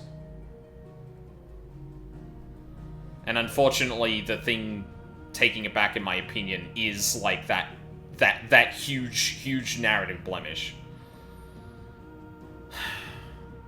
Yeah. We'll see what I think of it after New Game Plus, too.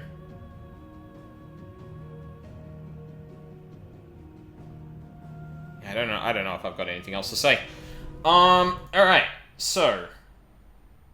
I think I need to look at mod view to do the thing. Is there anyone streaming? I know Luca was streaming earlier, but I think she was doing like a really early stream, so I don't know if she's continuing. Nah, she's not. Okay. Yeah, there really isn't anyone else I think I can raid, yeah.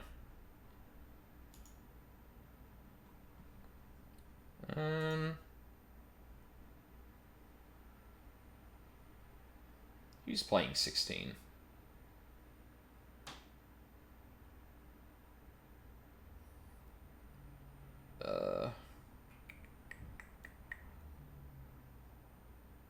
Someone has their tag, do not microwave Iba? Incredible.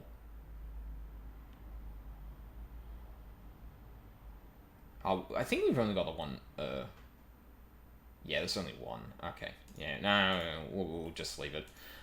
Yeah, well, we also, we had a couple of problems in the stream today, but, like, yeah. Yeah, like, yeah, poor fucking Jill. Sorry, one, like, very specific nitpick. I think it's really, like, telling that, like, Dion, Clive, and Joshua fly off, and then Jill suddenly, like, catches herself being, like, really emotional and just shouting out to Clive. When, like...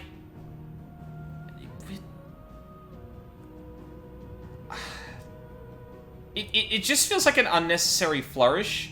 And honestly, I would have been, like...